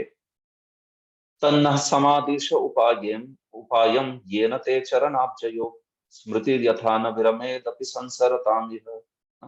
हे भगवान ऐसा उपाय बताइए कि जैसे हम लोग भले ही संसार में घूमना पड़े हमें अलग अलग योनि में, हाँ आप हमें आपके चरणों के प्रति जो स्मृति है वो चली ना जाए।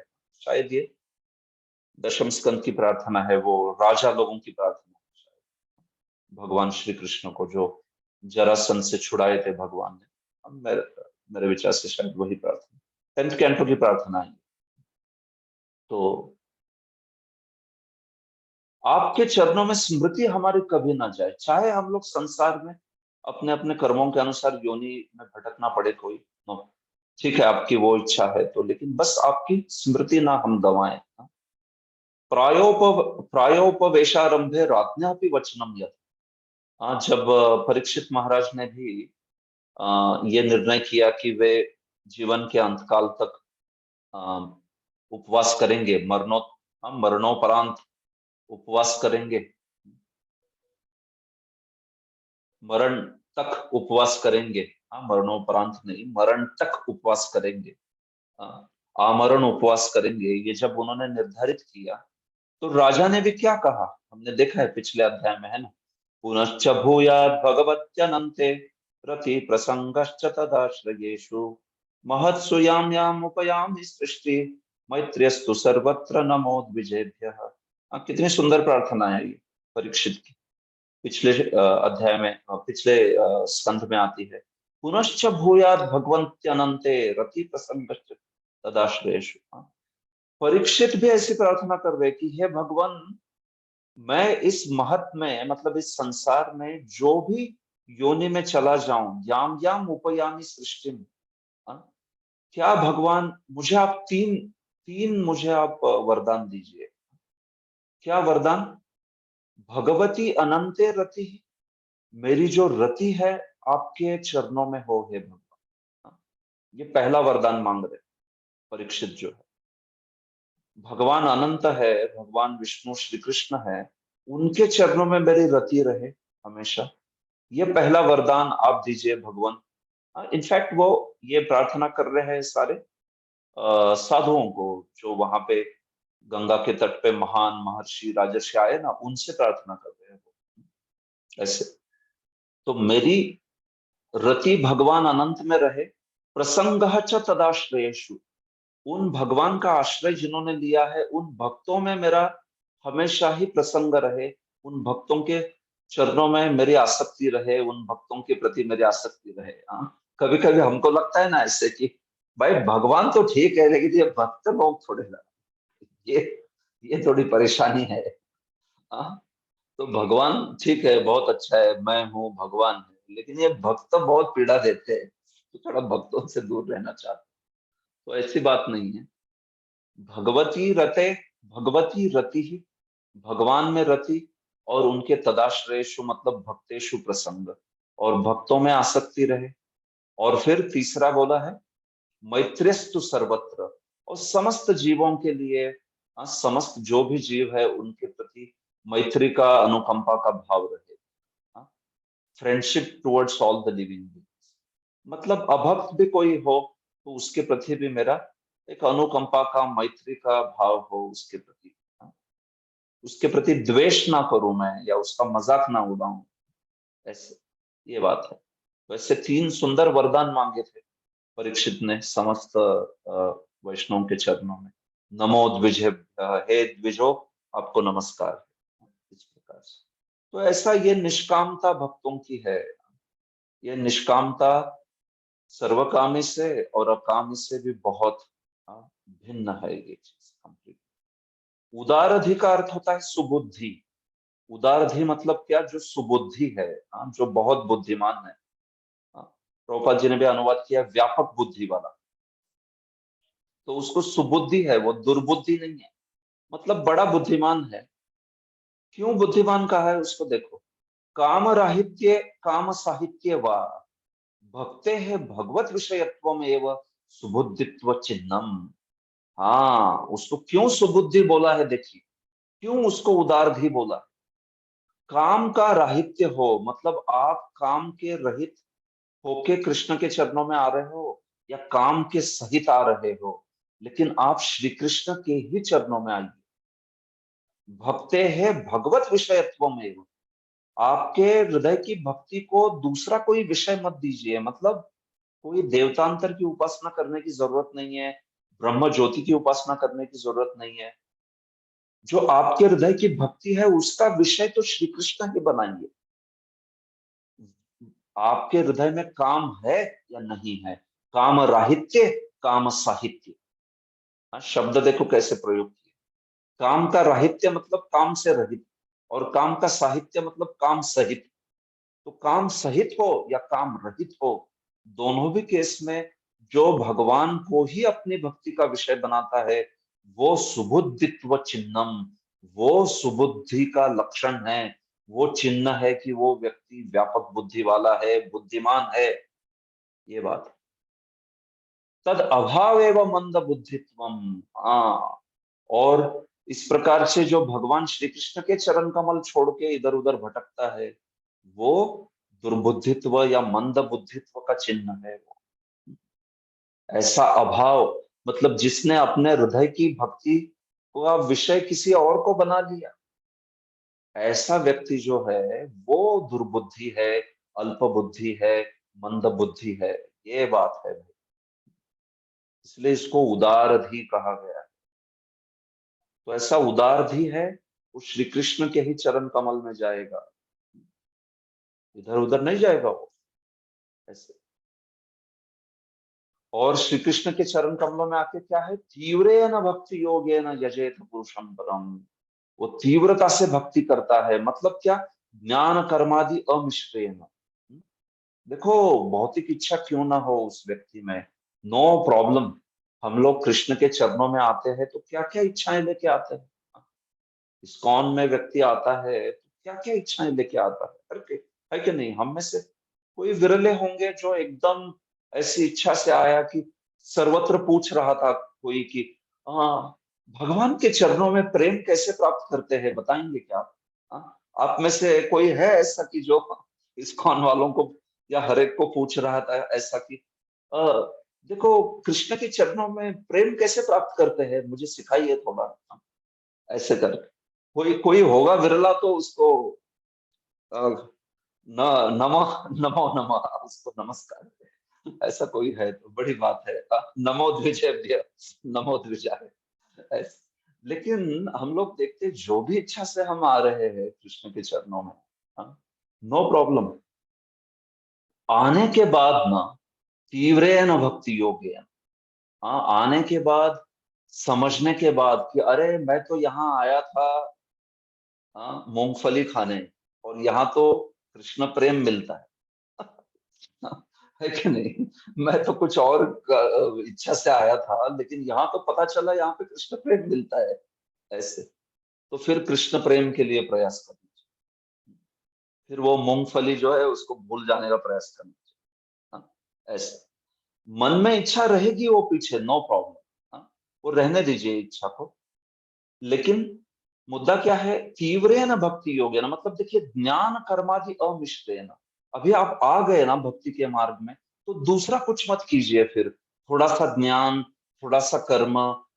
ये दुर्गा सप्तशती भी गाता हूँ, और फिर गणेश की भी पूजा करूंगा, और थोड़ा सा बीच में और कुछ आएगा, थोड़ा सा कार्तिकेय की भी पूजा कर लेते हैं, इधर भी जाते हैं उधर भी जाते हैं, ये कर्म का मिश्रण हो गया। इसको मत कीजिए, तीव्रेण भक्ति योगे। और वैसे ज्ञान का भी मिश्रण नहीं करना चाहिए। ज्ञान का मिश्रण मतलब क्या? ये सारे वेदांत शास्त्र जो है उसमें, जिसमें जीवात्मा और परमात्मा का ऐक्य बोला गया है, सोहम तत्वमसि प्रज्ञानम ब्रह्म अयम आत्मा ब्रह्म, ऐसे शास्त्र पढ़ना, ऐसे अद्वैत वेदांतियों के साथ चर्चा करना या उनके संग लेना उनका, ये ज्ञान का मिश्रण हो। तो ज्ञान का मिश्रण भी नहीं डालना चाहिए, कर्म का मिश्रण भी नहीं डालना चाहिए। भौतिक इच्छा आपकी है, उसमें कोई प्रॉब्लम नहीं, भौतिक इच्छा रहने दीजिए, आप विधि में मिश्रण मत लाइए। ये मुद्दा देखिए, सूक्ष्म मुद्दा है यहाँ पर। तीव्रेण भक्ति योगेन का क्या अर्थ है? तीव्रेण भक्ति योगेन यजेत पुरुषम बलम। तो इसका अर्थ क्या है? भले ही आप अन्याभिलाषित शून्यम ना हो, लेकिन आप ज्ञान कर्म मिश्रण मत कीजिए, और फिर धीरे धीरे धीरे आपका ये जो अन्याभिलाषिता शून्यम है वो भी पहलू आ जाए, ऐसी बात है। लेकिन अगर हम भक्ति के मार्ग में ही मिश्रण कर देंगे, छोड़ेंगे ही नहीं पहली आसक्ति, तो वो तीव्रेण नहीं होता है, फिर वो तीव्रेण भक्ति योगेन नहीं कहा जाएगा, क्योंकि ज्ञान कर्म का मिश्रण डाल दिया आपने उसमें। तो फिर वो क्या होता है, देखिए मेघादि अमिश्रा एवं सौर किरणों, जैसे सूरज है, लेकिन उस सूरज को अगर मेघ बादल ने ढक दिया तो कैसे होता है? फिर वो सूरज की रोशनी अच्छे से मिलती नहीं, बादल नहीं है कुछ तो कैसे होता है? फिर डायरेक्ट सूरज जो है वो बड़ा उसमें लाभ होता है, what ever vitamin D, R12, जो भी कुछ है विटामिन, वो सब कुछ। तो मुद्दा क्या है कि जैसे मेघ आदि के मिश्रण रहित सौर किरण बड़े ही तेजस्वी होते हैं, लाभदायी होते हैं शरीर के, वैसे ही तीव्रता से भक्ति योग करना मतलब ज्ञान कर्म के मिश्रण से रहित केवल ये जो भक्ति योग है उसी विधि का अनुगमन करना। फिर उसमें अगर हमारी भौतिक इच्छाएं हैं तो धीरे धीरे धीरे वो भौतिक इच्छाएं भी छूट जाएगी। ये बात है ऐसे। लेकिन हमने तीव्रता से भक्ति करनी चाहिए, नहीं तो फिर वो श्रद्धा की कमी हो जाएगी। अगर हम लोग भक्ति में आने के बाद भी देवतांतर उपासना कर रहे हैं, उसमें श्रद्धा है बहुत सारी, और ज्ञान को मिक्स कर रहे, कर्म को मिक्स कर रहे, तो फिर वो श्रद्धा नहीं है ना। श्रद्धा शब्द ये विश्वास कहे सुदृढ़ निश्चय, कृष्ण भक्ति कोइले सर्व कर्म कृत होवे। वो कृष्ण भक्ति से मेरे समस्त कर्म कृत हो जाएंगे, मेरे समस्त कर्म सिद्ध हो जाएंगे, ऐसे विश्वास से जीना चाहिए। मुझे सर्वकाम हूं मैं, या फिर मेरे निष्काम हूं, मेरी भौतिक इच्छाएं हैं, मुझे धन मिले, मुझे ये मिले, मुझे वो मिले, रहने दीजिए वो इच्छाएं, नो प्रॉब्लम। लेकिन मुद्दा क्या है, भक्ति के विधि को तीव्रता से करना, फिर बाकी श्री कृष्ण वो संभाल लेंगे। आपको चाहिए ही चाहिए भौतिक इच्छा तो श्री कृष्ण दे भी देते हैं, ये मुद्दा है। श्री कृष्ण का कैसे है, आमी विज्ञ यही मूर्खे विषय कहने दीवा, स्व चरणामृत दिया विषय भुलाई। मैं अपना चरणामृत देके इस व्यक्ति का विषय भुला दूंगा, क्योंकि भाई ये विषय मांग रहा है, इसको इंद्रिय भोग चाहिए, लेकिन ये तो मूर्ख है। भगवान सोचते ये तो मूर्ख है, मैं तो विज्ञ हूं ना, मैं जानता हूं, मैं विद्वान हूं, तो मैं इसको क्यों दूंगा विषय से। स्व चरणामृत दिया विषय भुलाई बा, अपना चरणामृत देके मैं इसको विषय भुला दूंगा। लेकिन अगर कोई व्यक्ति बहुत ही भौतिकता और भौतिक इच्छाओं से पीड़ित है, वो चाहता ही चाहता है, तो श्री कृष्ण दे देते हैं उसको। हाँ? ऐसा नहीं सोचना चाहिए कि अरे ये सुखदेव गोस्वामी बोल रहे हैं भाई सर्व काम इसने भी भगवान का आराधना करे, लेकिन श्री कृष्ण तो बड़े ट्रिकी है, वो तो देते नहीं कुछ। इनके चरणों में जाएगा कोई, क्या चाहिए भाई, मुझे धन चाहिए, तो इनके पास आएगा तो धन वो देंगे ही नहीं। हाँ? तो क्यों बोल रहे श्री सुखदेव गोस्वामी ऐसे कि तू जा करके उनके पास। हाँ? तो ऐसी बात नहीं है। श्री कृष्ण अगर किसी की प्रबल इच्छा है तो श्री कृष्ण दे देते हैं उसको, हाँ, वो चीज, लेकिन वो इस प्रकार से देंगे कि साथ ही साथ उसको शुद्ध भी कर देते उस व्यक्ति को। जैसे ध्रुव महाराज को इतना बड़ा राज्य चाहिए था, तो क्या भगवान ने नहीं दिया? दिया ना, बिल्कुल दिया। लेकिन साथ ही साथ उस राज्य को देके उनको पूरी तरह से शुद्ध भी कर दिया, कि ऐसा हो गया कि अब राज्य मिल गया तो वो इच्छा ही चली गई राज्य की। ऐसे तो ऐसा भगवान का स्वभाव है। भगवान जो है वो निश्चित रूप से अकाम सर्व काम मोक्ष काम सब कुछ प्रदान कर सकते, उसमें कोई ये नहीं है, संदेह नहीं है। लेकिन तो भी वो जो भगवान है, वो भगवान भक्त को शुद्ध करते हैं। उसकी भावना अगर शुद्ध हो रही है तो उसको शुद्ध करके भौतिक इच्छाओं आदियों को भुला देते हैं वो जो। लेकिन यही मुद्दा है यहाँ पर। श्री कृष्ण मतलब यहाँ पे जो श्रीजीव गोस्वामी है, उन्होंने टीका में ये समझाया है मुद्दा, कि भगवान श्री कृष्ण ऐसे में कि वो देते नहीं है, भौतिक इच्छाएं की पूर्ति नहीं करते, ऐसा नहीं सोचना चाहिए। अगर वो देवताओं के माध्यम से किसी को कुछ दे रहे हैं तो वो तो स्वयं भी निश्चित ही दे सकते हैं, लेकिन उनका देने का जो प्रकार है वो इस प्रकार से है कि वो शुद्ध भी कर देंगे उसको, अपने चरण कमलों को भी देंगे। ये भगवान, वो 5वें अध्याय में भी बड़ा सुंदर श्लोक है, स्वयं विधत्ते, क्या श्लोक है, स्वयं विधत्ते, एक मिनट।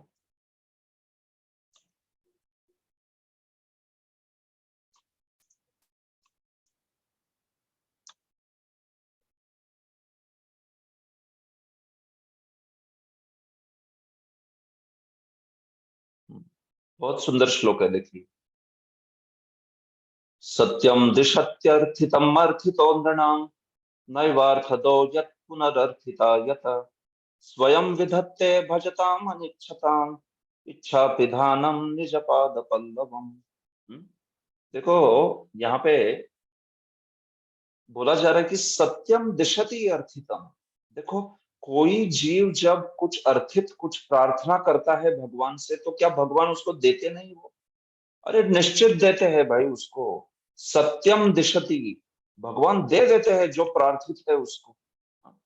कोई भौतिक चीज भी वो प्रार्थना कर रहा है तो दे देते हैं उसको, लेकिन कैसे देते हैं? नैवार्थदो यत् पुनरर्थिता यतः। अरे उसको वो ऐसा दे देते हैं ना कि वो अभी कभी उसके बाद में पुनर् उस चीज का प्रार्थना नहीं करेगा।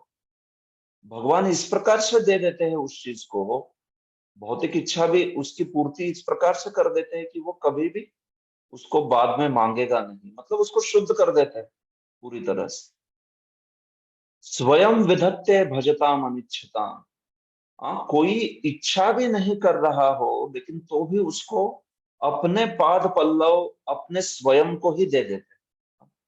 तो चूंकि वो स्वयं को ही दे देते हैं तो वो व्यक्ति कभी भी वो भौतिक छोटी सी तुच्छ इच्छा की इच्छा नहीं करता। अनिच्छताम, उसकी शुरुआत में इच्छा भी क्यों ना हो कि मुझे भगवान को प्राप्त करना है, ऐसी इच्छा नहीं रहती उसकी। उसकी इच्छा रहती है मुझे क्या चाहिए, मुझे राज्य चाहिए, मुझे ये चाहिए, मुझे वो चाहिए। भौतिक इच्छाओं की पूर्ति के लिए जाता है कृष्ण के पास। लेकिन श्री कृष्ण ऐसे है कि वे उस चीज को तो उसको दे ही देते हैं, लेकिन खुद के निज पाद पल्लवम, खुद के पाद पल्लव चरण कमल दे देते हैं कि जिससे वो व्यक्ति कभी जिंदगी में बाद में वो मांगेगा नहीं उस चीज को, क्योंकि उसको क्या मिल गया। हाँ? विश्वनाथ चक्रवर्ती कहते हैं जैसे कोई बच्चा होता है मिट्टी खाना चाहता है, तो मिट्टी खाना चाहता है तो माँ को लगता है ये मिट्टी क्या खा रहा है, ये ऐसा पागल। हाँ? तो उसको माँ बुला के उसको सीधा बड़े सुंदर व्यंजन दे देती है। हाँ, कोई जैसे कोई स्वीट मीट हो, हाँ, कोई बहुत ही सुंदर मिठाई हो, तो वो ऐसे मिठाई जो है वो प्रदान कर देती है। तो फिर उस मिठाई को प्रदान करने के बाद व्यक्ति क्या वो मिट्टी आदि की इच्छा करेगा, या वो जो भी कोई भौतिक इच्छाएं थी, सूखी रोटी हो या इस प्रकार से। तो मुद्दा ऐसा है कि भगवान का देना ऐसा रहता है, वे जो है वो देते तो है चीजें लेकिन पूरा शुद्ध भी कर देते हैं उस व्यक्ति को। इसलिए अकामो सर्व कामो वा मोक्ष काम उदारधि तीव्रे न भक्ति योगे न यजेत पुरुषम। कोई भी हो, उसने अकाम हो सर्व काम हो, उसने भगवान का ही भजन करना चाहिए। क्योंकि उसको जो भी चाहिए वो प्राप्त हो सकता है। लेकिन सबसे महत्वपूर्ण तो उसकी शुद्धि भी होगी। वो एक्चुअली अगले श्लोक में आ रहा है, वो अगले श्लोक में इसका सिक्वल मतलब इसका पार्ट 2 भी आ रहा है कि क्यों इस प्रकार से बोला गया है। लेकिन ठीक है, यहाँ पे ये मुद्दा यहाँ पे ये विषय जो है समाप्त हो रहा है। तो मैं जस्ट प्रभुपाद जी के तात्पर्य में दिखाता हूँ आपको कि कैसे उन्होंने ये मुद्दे श्री विश्वनाथ चक्रवर्ती के और श्रीधर स्वामी के लिए। अकाम वह है जिसकी कोई भौतिक इच्छा ना हो। देखिए, ये निष्काम की परिभाषा की है, जैसे श्रीधर स्वामी एकांत भक्त, कोई भौतिक इच्छा नहीं है। श्रील जीव गोस्वामी ने अपने ग्रंथ संदर्भ में इस अकाम भाव की भजनीय परम पुरुष सुखमात्र स्वसुखत्वम कहकर व्याख्या की है। देखो, हमने इस व्याख्या को भी देखा है कि नहीं, भजनीय परम पुरुष सुखमात्र स्वसुखत्वम। ऐसे इसका अर्थ यह है कि मनुष्य को परमेश्वर की प्रसन्नता का अनुभव करके प्रसन्न होना चाहिए, और कोई नहीं इच्छा है, ये बात है। और है भी तो भी तीव्र भक्ति योग कीजिए, चलते रहिए। ऐसा नहीं है कि भक्ति योग में मेरी भौतिक इच्छाएं इसलिए चलो मेरे लिए ये मार्ग नहीं। हाँ, तीव्र है ना भक्ति योग है ना, इधर जो सुखदेव गोस्वामी ने, नो प्रॉब्लम, आगे बढ़िए। बस भक्ति में मिश्रण मत कीजिए किसी चीज का, ये बात है। श्री भगवान से एक होने का भाव या ब्रह्म ज्योति में लीन होने का भाव भी काम भाव का प्रदर्शन माना जा सकता है, यदि ये भाव भौतिक कष्टों से मुक्त होने की अपनी स्वयं की तुष्टि के लिए। इसीलिए शुद्ध भक्त जीवन के कष्टों का उपशमन करने हेतु मुक्ति भी नहीं चाहता। ऐसे तथाकथित मोक्ष के बिना भी शुद्ध भक्त सदैव श्री भगवान की तुष्टि की कामना करता है। तो देखो, मुक्ति की कामना भक्त करता ही नहीं है, क्योंकि उसका स्वभाव है भगवान के सुख मात्र की ही चिंता करना। और अगर वो सुख भगवान बोलते कि भाई तू मुझे आध्यात्मिक जगत में आके मेरी सेवा कर, तो फिर वो आध्यात्मिक जगत में जाने के लिए बहुत उत्सुक। भगवान बोलते नहीं तू यहाँ पे रहकर मेरी सेवा कर, तो फिर वो यहाँ पे रहने के लिए उत्सुक। तो मुद्दा क्या है, सेवा का भाव। तो इसलिए कभी कभार कोई भक्त ऐसे बोल दे कि बस मुझे अभी भगवत धाम जाना है और कुछ, तो भी उसका भाव देखना चाहिए। उसका भाव ये होगा कि देखो ये मेरा शरीर बेकार हो गया है, मैं इससे कृष्ण की सेवा नहीं कर पा रहा हूँ। हाँ, शतसंधि जर्जरम, इतना बेकार शरीर हो गया है, मैं इससे कोई सेवा नहीं कर पा रहा हूँ कृष्ण की। आध्यात्मिक शरीर में जिसमें मैं 24 घंटा सेवा करता हूँ, वहां पे कोई खाने की जरूरत नहीं है, वहां पे कोई सोने की जरूरत नहीं है। ये शरीर तो ऐसा है, आपको उसको 2 बार भोजन देना पड़ेगा, उसको 5-6 घंटा नींद देनी पड़ेगी, नहीं तो वो काम ही नहीं कर सकता। तो कभी कभी भक्त ऐसे भाव से प्रार्थना करते हैं कि ये मेरा शरीर बेकार है, मैं आध्यात्मिक शरीर में कृष्ण की सेवा करूं, यही मेरी इच्छा है, ताकि 24 घंटा श्री कृष्ण की सेवा करूं।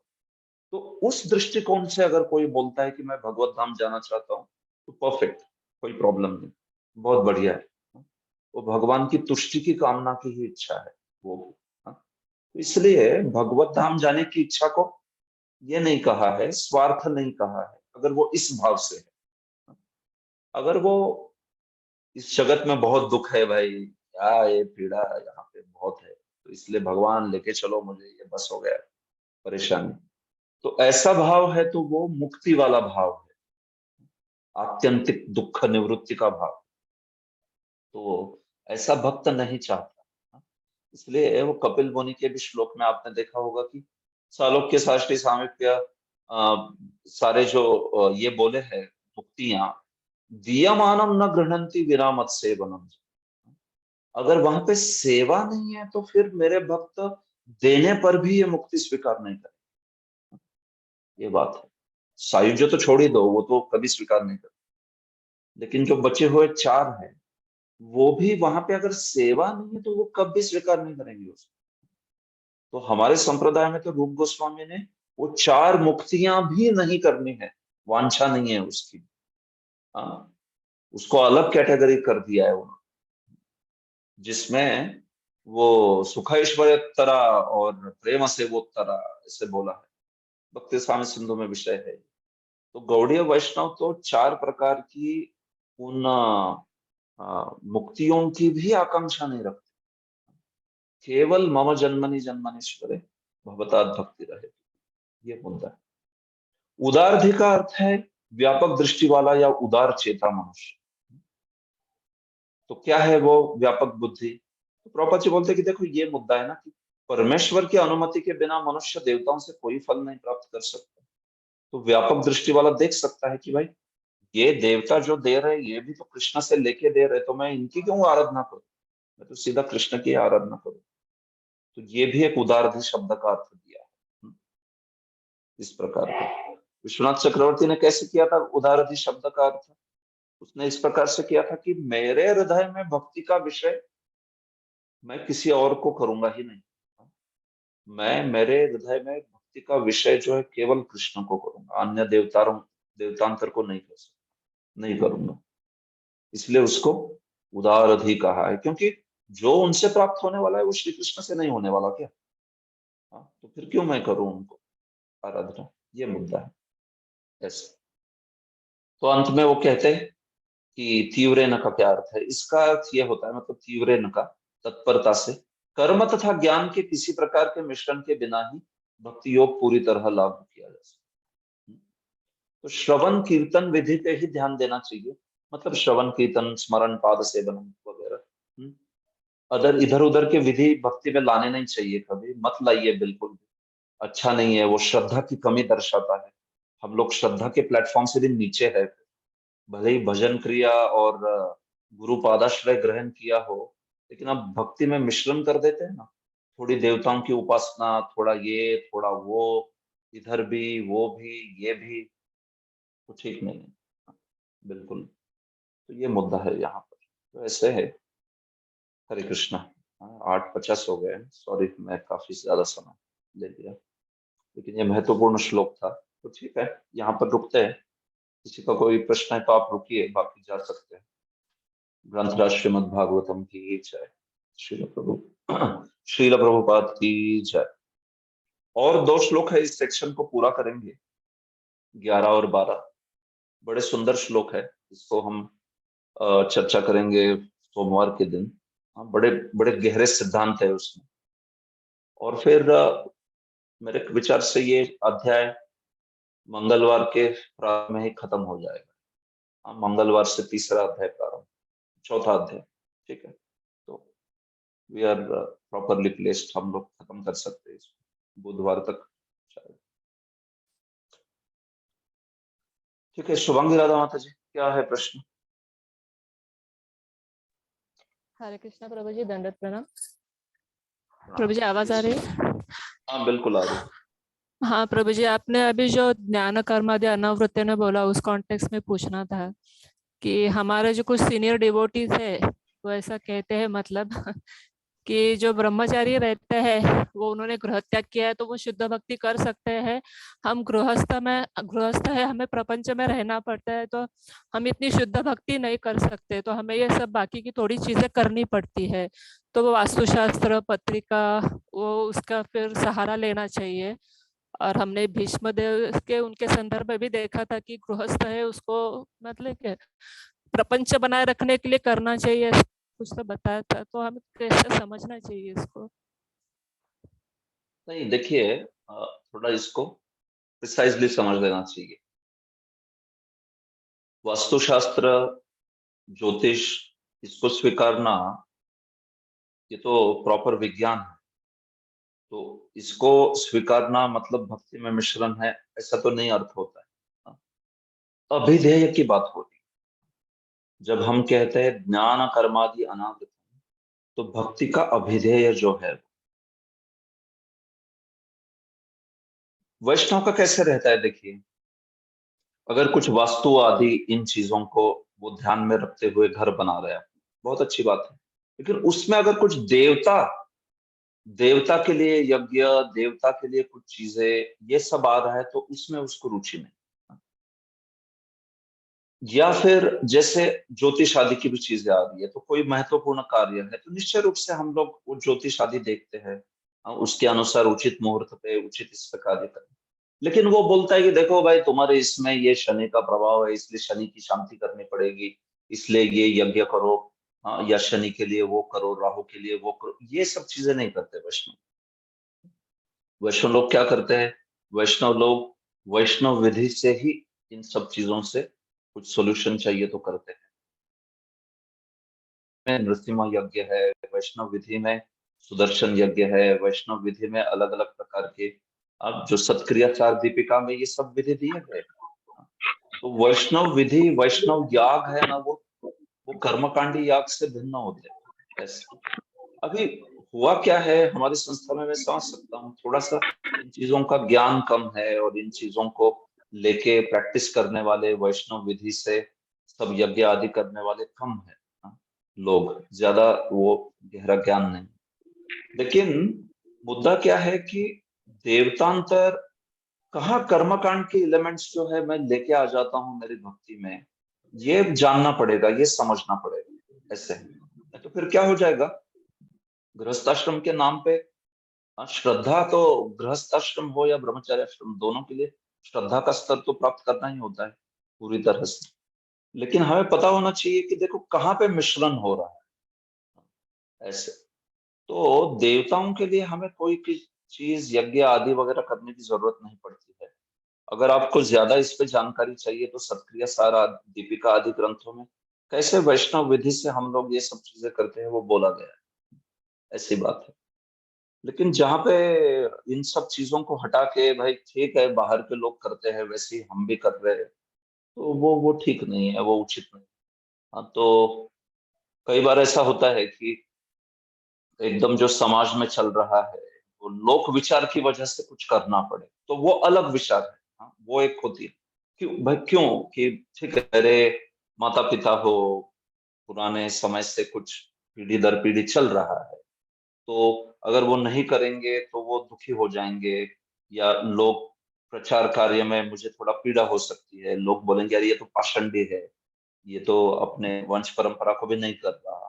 तो ऐसे करके लोक विचार कहते हैं उसको, विश्वनाथ चक्रवर्ती ने लोक विचार शब्द किया है। तो लोक विचार से कुछ कार्य करते हो, लेकिन हमें पता है कि ये सब चीजें मैं इसलिए कर रहा हूँ केवल कि ये लोक विचार है। अब मुझे कुछ ऐसे लगता नहीं कि ये बहुत, ये नहीं करूंगा वो नहीं करूंगा तो मेरा कुछ तो बिगड़ जाएगा, बाप रे कुल दैवत क्या कर देगा मुझे, कुल दैवत मेरा जो है परेशानी कर देगा। इस प्रकार की श्रद्धा की कमी नहीं होती। हम लोग जानते हैं श्री कृष्ण एकले ईश्वर कृष्ण आर सब भृत्य। मैंने भक्ति का मार्ग स्वीकार कर दिया तो बस, इर्रेस्पेक्टिव ऑफ ब्रह्मचारी गृहस्थ बोल रहा हूँ मैं ये चीज। जो भी कोई जिसने गुरु पादाश्रय ग्रहण कर दिया है, जिसने दीक्षा ग्रहण कर ली वैष्णव, ऐसे। तो वो लोक विचार से करे, अगर करना पड़ रहा है कुछ चीज। मानिए कि आपके पुश्तों से कुछ चीजें चलती आ रही है और आपको करनी पड़ रही है। कौन बात कर रहा है पीछे? तो पुश्तों से कोई चीजें करनी पड़ रही है तो वो आप कर रहे हो लोक विचार के कारण, महायोगी प्रभु। ठीक है। तो लेकिन अगर वो चीजें कोई इस भावना से करता है कि ये जरूरी है, मैं ये नहीं करूंगा तो क्या होगा, देवता लोग नाराज हो जाएंगे, ये वो ऐसे, शायद मेरे ऊपर कोई संकट आ जाए, ये श्रद्धा की कमी है ऐसे। और जहां आपके पास अगर वैसा फ्रीडम और सारे घर के वैष्णव बन गए, सब कुछ वैष्णव पंथ के ही अनुयायी है, और अगर आप इन सब चीजों को त्याग सकते हो तो त्यागिए, बहुत बढ़िया है। त्याग देना चाहिए फिर उसको, क्योंकि अभी तो वैष्णव विधि की हो गई, उसकी कोई जरूरत नहीं है करने। जिसने श्री कृष्ण की भक्ति स्वीकार कर ली उसको क्या करना है, ये देवता की उपासना, वो यज्ञ, वो वन देवी का यज्ञ, इस देवी का यज्ञ, सब करने की जरूरत नहीं है उसको। हाँ, लेकिन वैसी तैयारी नहीं है, वैसा लोक विचार के लिए अभी तक स्थिति नहीं है, बिरादरी वाले है, पेरेंट्स है, समय लगेगा उसके लिए, थोड़े वो उस श्रद्धा पे नहीं आए, नो प्रॉब्लम। लोक विचार, दैट इज कॉल्ड लोक विचार। उसमें बहुत श्रद्धा से नहीं करते हम लोग कि भाई ये तो करना ही पड़ेगा, नहीं करेंगे तो प्रॉब्लम होगा, ऐसे करके। तो ऐसी बात है। तो इस चीज में माता जी मैं ये कहूंगा कि थोड़े ज्ञान की जरूरत है, थोड़े शास्त्रों का पता भी होना चाहिए कि देखो ये चीजें जो है कर्मकांड में जा रही है, सब मिक्स हो गए आजकल, क्या हो गया पता नहीं रहता, तो फिर सब मिक्स हो जाता है, ये कर रहा है करके वो कर रहा है, वो कर रहा है करके तीसरा कर रहा है, हाँ ऐसे करके। इसलिए ये समस्त ज्ञान की भी जरूरत है, भक्ति संदर्भ आदि पढ़ाना चाहिए, सत्क्रिया सार दीपिका पढ़ाना चाहिए, उससे समझेगा ये विधि। वैसे ब्राह्मण भी तैयार करने चाहिए हमने कि जो सत्क्रिया सार दीपिका के अनुसार कार्य करे, वैष्णव होम करे, वैष्णव विधि करे, वैष्णव संस्कार करे, तो फिर ये सब चीजें कर सकते। तो आपके लिए practically what can be done right now, आप क्या कर सकते हो? जैसे कुछ ब्राह्मण है हमारे इस्कॉन संस्था में भी कि जो बहुत अच्छे से शास्त्र का पठन किए हैं, जानते हैं कि ये कर्मकांड है, ये इसको ऐसे वैष्णव विधि से किया जा सकता है, तो आप उनका गाइडेंस लीजिए, वो बता सकते हैं आपको। मैं आपको नंबर कनेक्ट करके देता हूँ, चाहिए तो ऐसे कांटेक्ट करके, तो वो बता सकते हैं कि देखिए ये जो है मिश्रण है, यहाँ पे हम लोग वैष्णव ऐसे नहीं करते हैं, ये विधि हमारे इसमें नहीं है, ये बात। लेकिन इसके बारे में पूरा अनभिज्ञ रहना और बस ऐसे कह देना कि नहीं हम लोग गृहस्थ है तो हमको तो सब ये करना पड़ता है, प्रपंच की चीजें, हाँ प्रपंच की चीजें करनी है, बट उसको वैष्णव विधि से करनी है, उसको कर्मकांड विधि से नहीं करना है उसको, नहीं तो फिर तो कर्मकांड के अनुयायी हो जाएंगे हम, ये बात। ठीक है शुभांगी राधा माता ji, is it making sense to you? Yes प्रभु ji, thank you so much. Hare Krishna. हाँ, तो आप चिंता मत कीजिए, लेकिन बस इतनी बात है कि हाँ उसको उचित मार्गदर्शन से करना सीखना पड़ेगा, वो उचित मार्गदर्शन से करना चाहिए ऐसे। तो फिर वो मिश्रण रहता है भक्ति में, जो कि अच्छी बात नहीं है, मिश्रण नहीं होना चाहिए। हमारा शुद्ध भक्ति का मार्ग है, तो हम लोग शुद्ध भक्ति साधना में मिश्रण नहीं करते। भौतिक इच्छाएं जाने को समय लगेगा, no that is all right, but साधना में अभिधेय में मिक्सिंग नहीं चाहिए, ये मुद्दा है। तीव्रेण भक्ति योग है, यहाँ पे केवल ज्ञान कर्मादि अनावृतम बोला, इसलिए अन्याभिलाषित शून्यम नहीं आया इधर देखो, क्योंकि वो बहुत बड़ी चीज है, उसको टाइम लगता है अन्याभिलाषित शून्यम आने, लेकिन ज्ञान कर्मादि अनावृतम सरल है। आप भक्ति में दूसरे प्रोसेस मत घुसेंगे, ये मुद्दा है केवल, ऐसा है। ठीक है, हरे कृष्ण। अन्य कोई प्रश्न है किसी?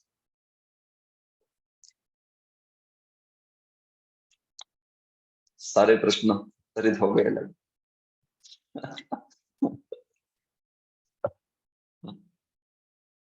ठीक है, ओके, चलिए प्रश्न नहीं है तो फिर मंडे सोमवार के दिन आगे बढ़ते हैं। आज की क्लास बहुत, ये जो श्लोक था 10th वाला बहुत अच्छा समझाया आपने, बहुत अच्छा, बहुत, इसीलिए किसी को कोई प्रश्न चलो अच्छा है, बहुत, मेरा यही प्रयोजन था, ये श्लोक और अगले 2 श्लोक मुझे बड़े अच्छे से समझाने हैं, क्योंकि ये हमारे सिद्धांत का कोर है, तो वो अगर समझ जाए कोई अच्छे से तो बस बढ़िया है।